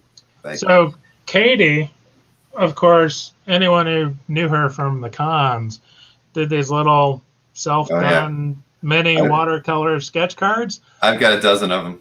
Right. Yeah, with the little Chewbacca. Oh, yeah. And what she likes to point out, if you follow some of her social media stuff, is that first house after her and Ryan got married, it paid for the new floors, just doing those little $5 watercolors. I can remember by the second or third year she was doing it, they'd have a volunteer at her booth before the show opened, ready to cap the line. Once it got around the corner and down the aisle, there were so many people lining up to get those little mini watercolors. It was fantastic. Oh yeah. Every Comic-Con I do with her, she's got that line that goes, you know, you don't want to be.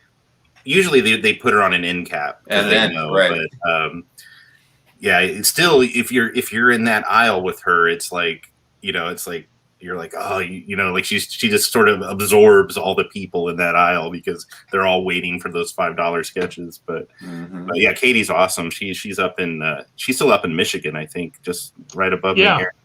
Yeah, and of course she's gone on to do My Little Pony and the Fraggle comics, and she's doing her own create her own stuff now, and just fantastic.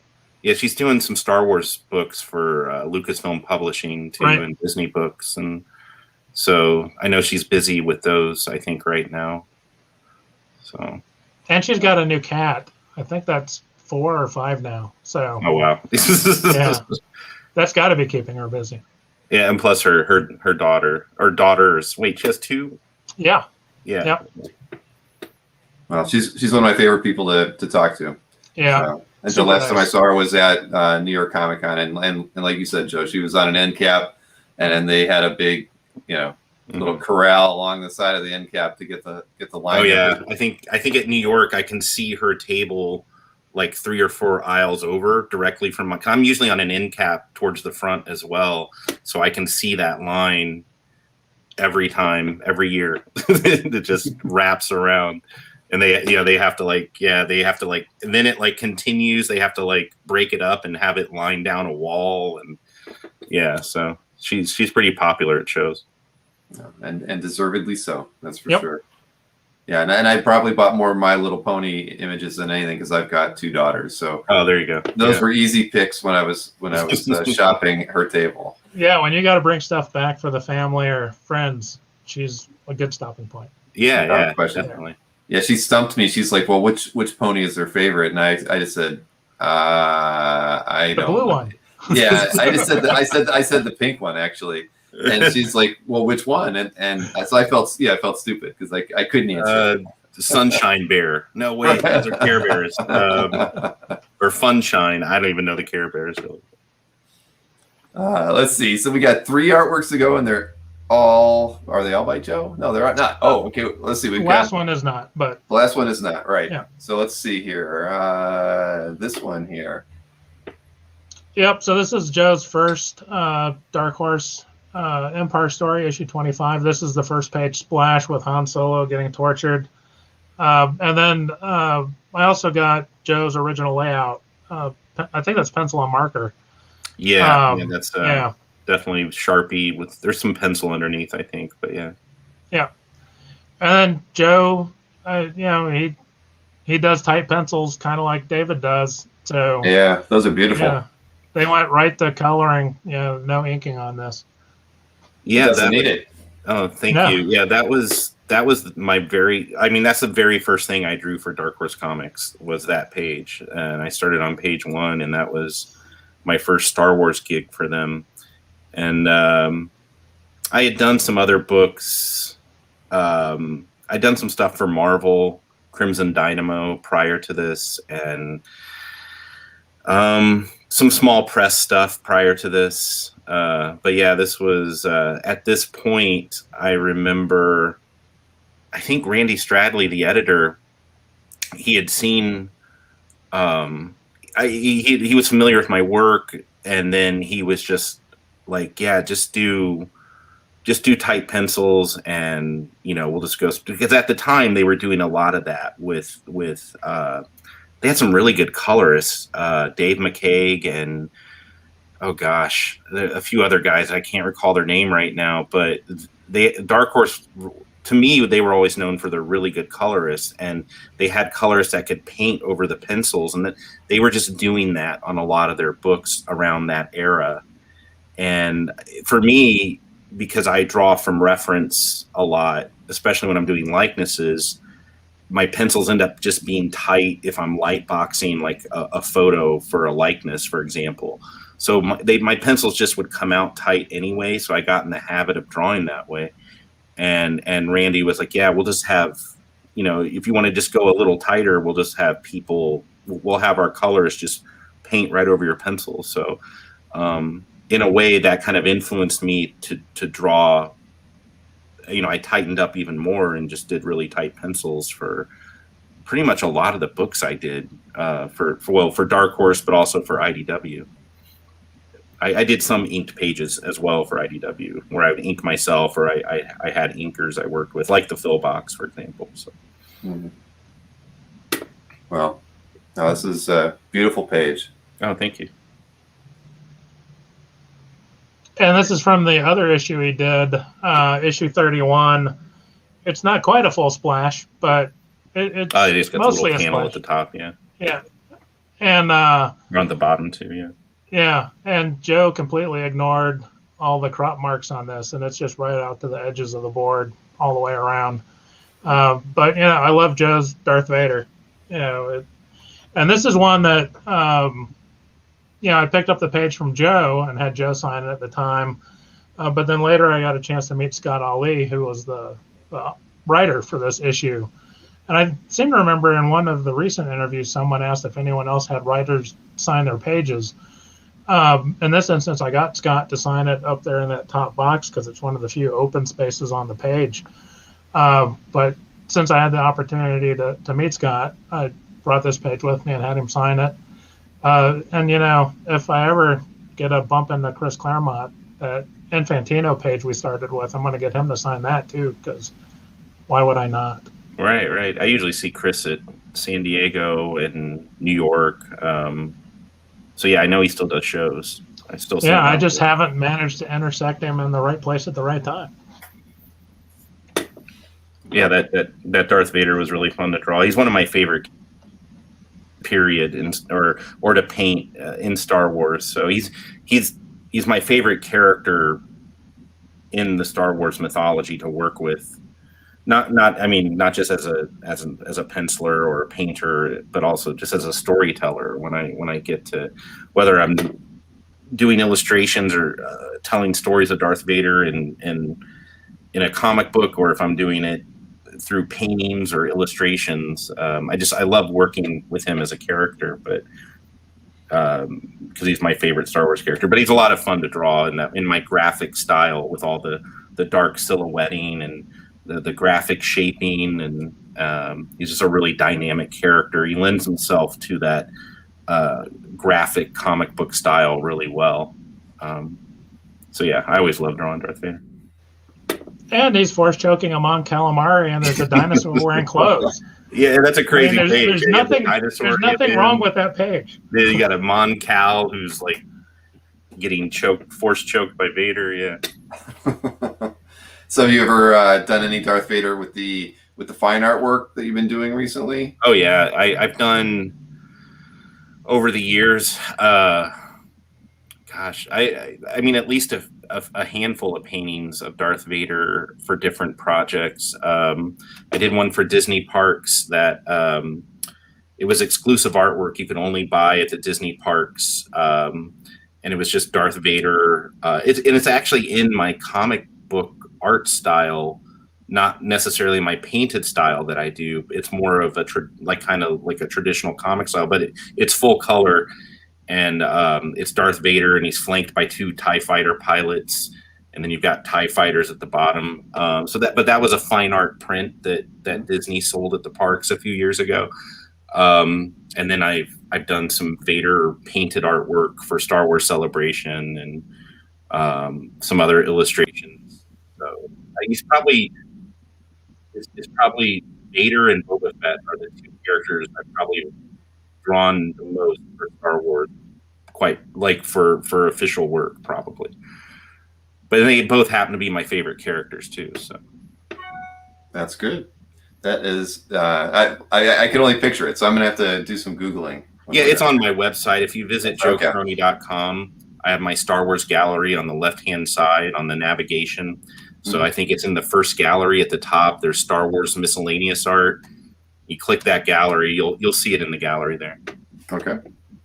And that URL is in the description, everybody. So be sure to check it out later when we're through here. And we've got one more artwork to look at, and it is not by Joe. And you were correct, Jeff. Let's see. Here we go.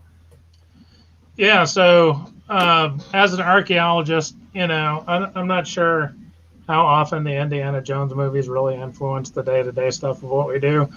But when we do our conferences and we do our PowerPoint presentations about our work, we always look for that sunset photo we can take of the crew excavating, just like when they're digging for the Will of Souls. And, it's that distant shot of him backlit on the skyline during sunset. Mm-hmm. And so this is as close to a sunset piece of art as I've got in my collection.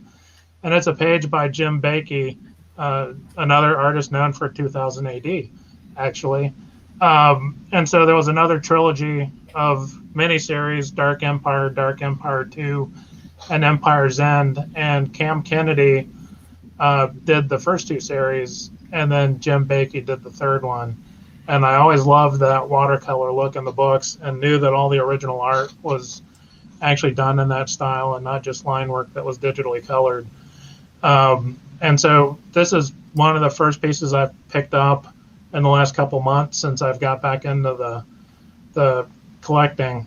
And it popped up on eBay, wasn't expecting it, and never had the opportunity to even catch a Camp Kennedy page. So when this one came up, I knew it was one I wanted to add. So yeah, at first glance, I almost thought this was a Camp Kennedy page because his style, Jim's style, is so similar to Cam Kennedy. You see why they had him do the third series where Cam did the first two of Dark Empire. Yeah, there really was not, a visual or stylistic break. It blended seamlessly across all those issues. They're very similar. I would say that Cam's style is a little more organic.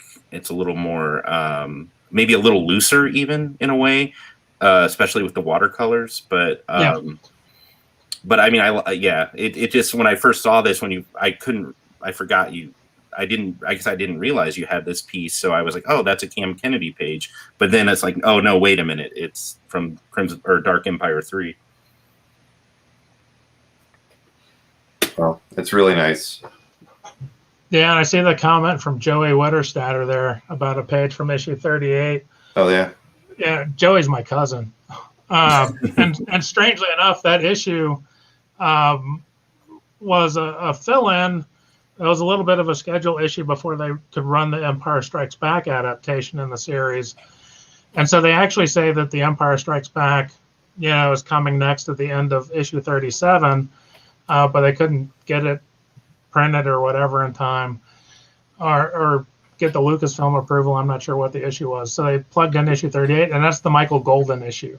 He just did the one issue. It's that fantastic Michael Golden artwork.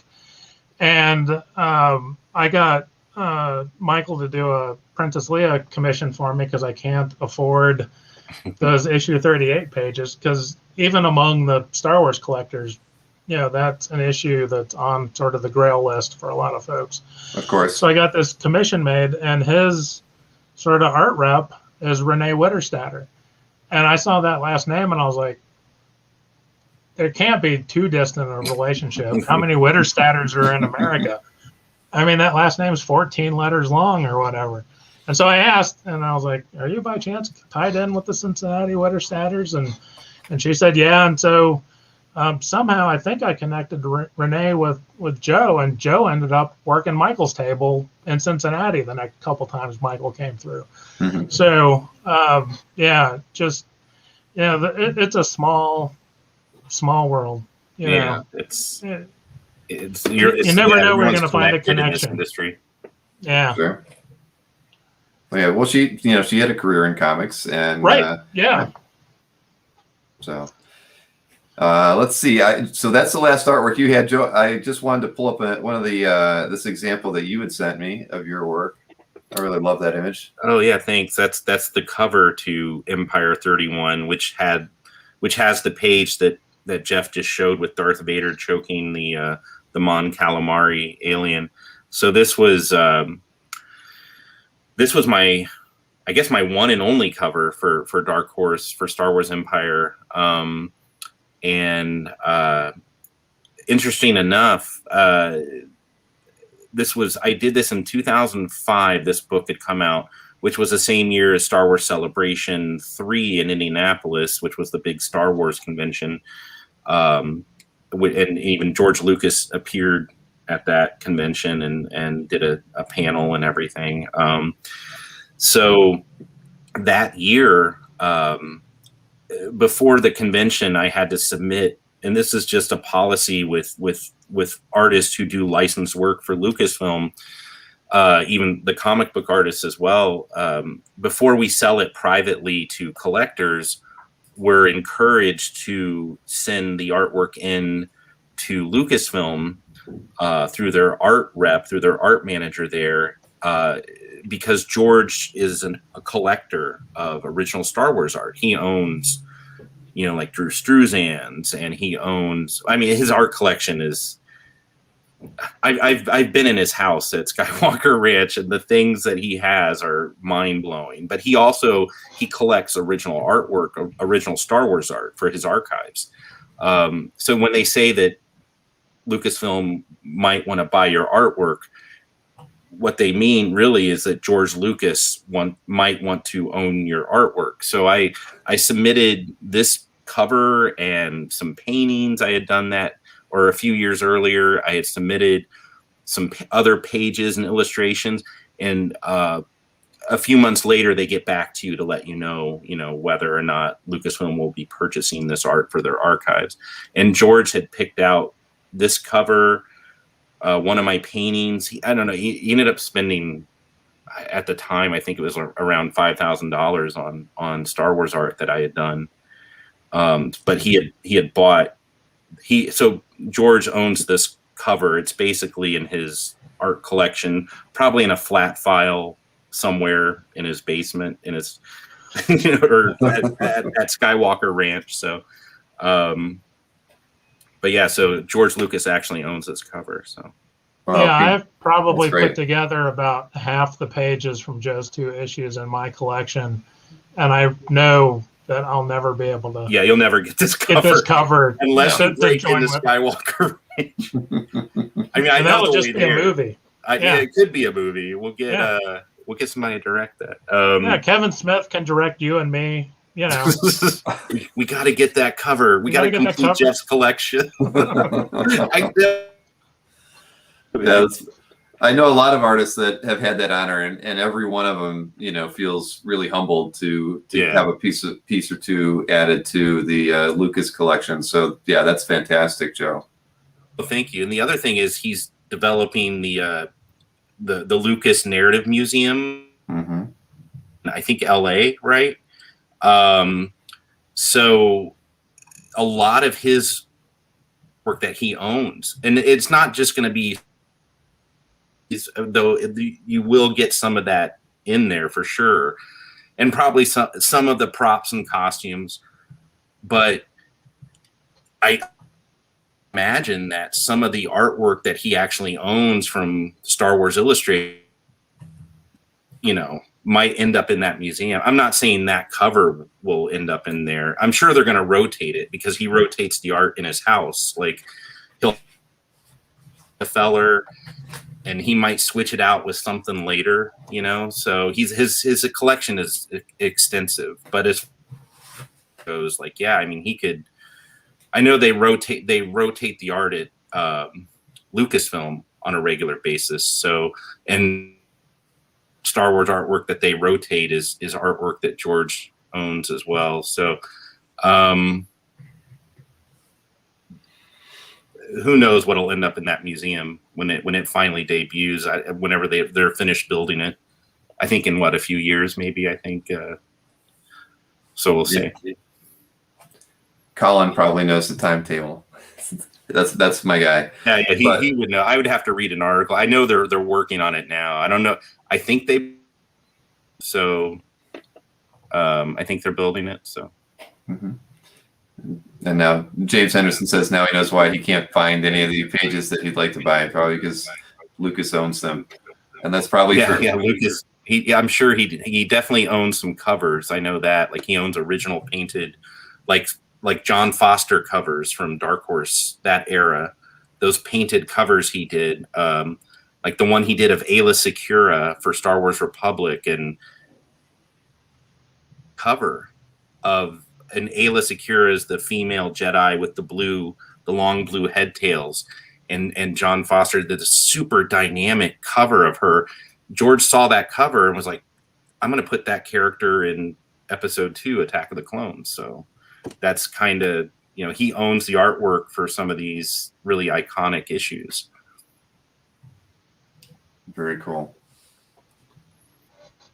Sorry, just reading the last comment from Nick, but yeah, no, very true. But again, congratulations. That's great. And I've met a lot of like younger artists that are, maybe been in the business for maybe 10 or 15 years, and they're always just blown away when they get that one piece selected that they don't get back because it's going there. So I mean, that's got to be something real, Yeah, he hasn't bought a lot of stuff from me, and one time back in 2005, he definitely just I guess he was feeling the bug, and he ended up just picking a bunch of illustrations and that particular cover. But I know some artists that he buys all their work all the time. Like one artist in particular, Suneo Sanda, who is a master illustrator. And Suneo has done covers for Dark Horse as well, but he's known for his Star Wars fine art paintings, and he does like traditional artwork in oil paints, and they look like, when you see Suneo's artwork in person, if you're lucky enough to go to Celebration or they look like Renaissance paintings, like they glow. Like when you see Suneo's Star Wars paintings, they just glow and they pop off the canvas. And George, he owns pretty much every original that Suneo has done. So, I mean, yeah, I know from his relationship, their relationship, and knowing Suneo. So it's pretty cool that George like Star Wars pieces in his collection, and I have my little humble Star Wars cover in there with a few other things. But very cool, very cool. Well, we've been at this for 2 hours and 20 minutes, gentlemen. Holy smokes! I know, time flies. I always tell that to people. It's like an hour and a half, 2 hours goes by really quick when we're having good conversations about art. Yeah, especially Star Wars. I get super sweaty and nerdy, and so you put me and Jeff together. It's yeah. Yeah, we get long in the mouth. Yeah. Nothing wrong with that. Well, hopefully we can do this in person sometime. I mean, whether it be later this year or sometime in 2022, hopefully we can all. I'd love that, because I swear I must have been at several shows, Joe, that you've been at, but for some reason, you totally look familiar to me. I know we haven't talked in person, I don't think, but I swear I've seen you at shows. So I do a lot of shows in the Midwest too. So.